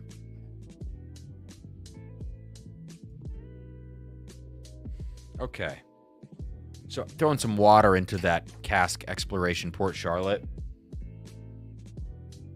It brings out more of the distillery character, which I actually really like. Yeah. Yes. You smell that down the middle smoked meat peated profile is there on the nose now. And now it's just darker. It's just a darker version of that profile. Not even distinctively like dark red wine influenced cask fruits, that kind of thing. No. It's just a darker, dirtier version of regular Port Charlotte 10. So I might need to walk this back and say that if you do see the OLC 01 on the shelf for a marginal price increase as compared to the regular Port Charlotte, I don't know the SRP on either of these, you might pick it up and experiment with water, because with water, the nose greatly improves. Palate falls a bit short.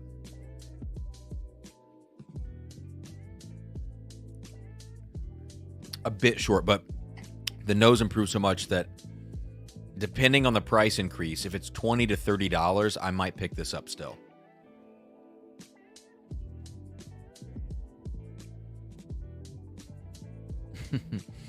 Jeb says, gonna have to change the thumbnail for the VOD version of this.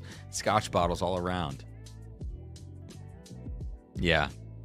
I'm okay with some American whiskey lovers being tricked. If they get to hour 3, they're in deep. You know? All right, guys. I am out of here. It's been 3.5 hours, which is just a really long time.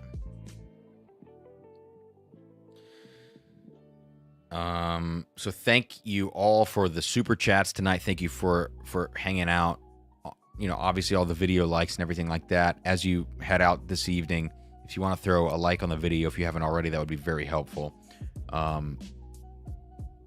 Yeah, it's awesome. Thank you. I will be on at this time next Thursday as well. Next Thursday, no conflicts. And let me just check quickly. It's June 1st. So let me look at the month of June. I have no conflicts on Thursday nights this entire month. So every Thursday night in June, I should be on at 8 p.m. That's awesome. So come hang out on these live streams. Shoot me an email, shoot me a message on Facebook, Instagram if you have any suggestions of what you would like to see on some of these. Of course, any samples. I've had a few people, message about samples that they want to send in. Feel free, like Joe tonight. I didn't really know Joe was sending these until yesterday. They got here today, and the entire live stream until we got to this Scotch craziness was based around Joe's samples. That was awesome. So thank you again, Joe. And that's it. All right, I'm out of here. Last pour. The smallest Port Charlotte blend ever. So cheers, guys. And I will hopefully see you on a video, in a comment section of a video on this channel before next Thursday. So cheers.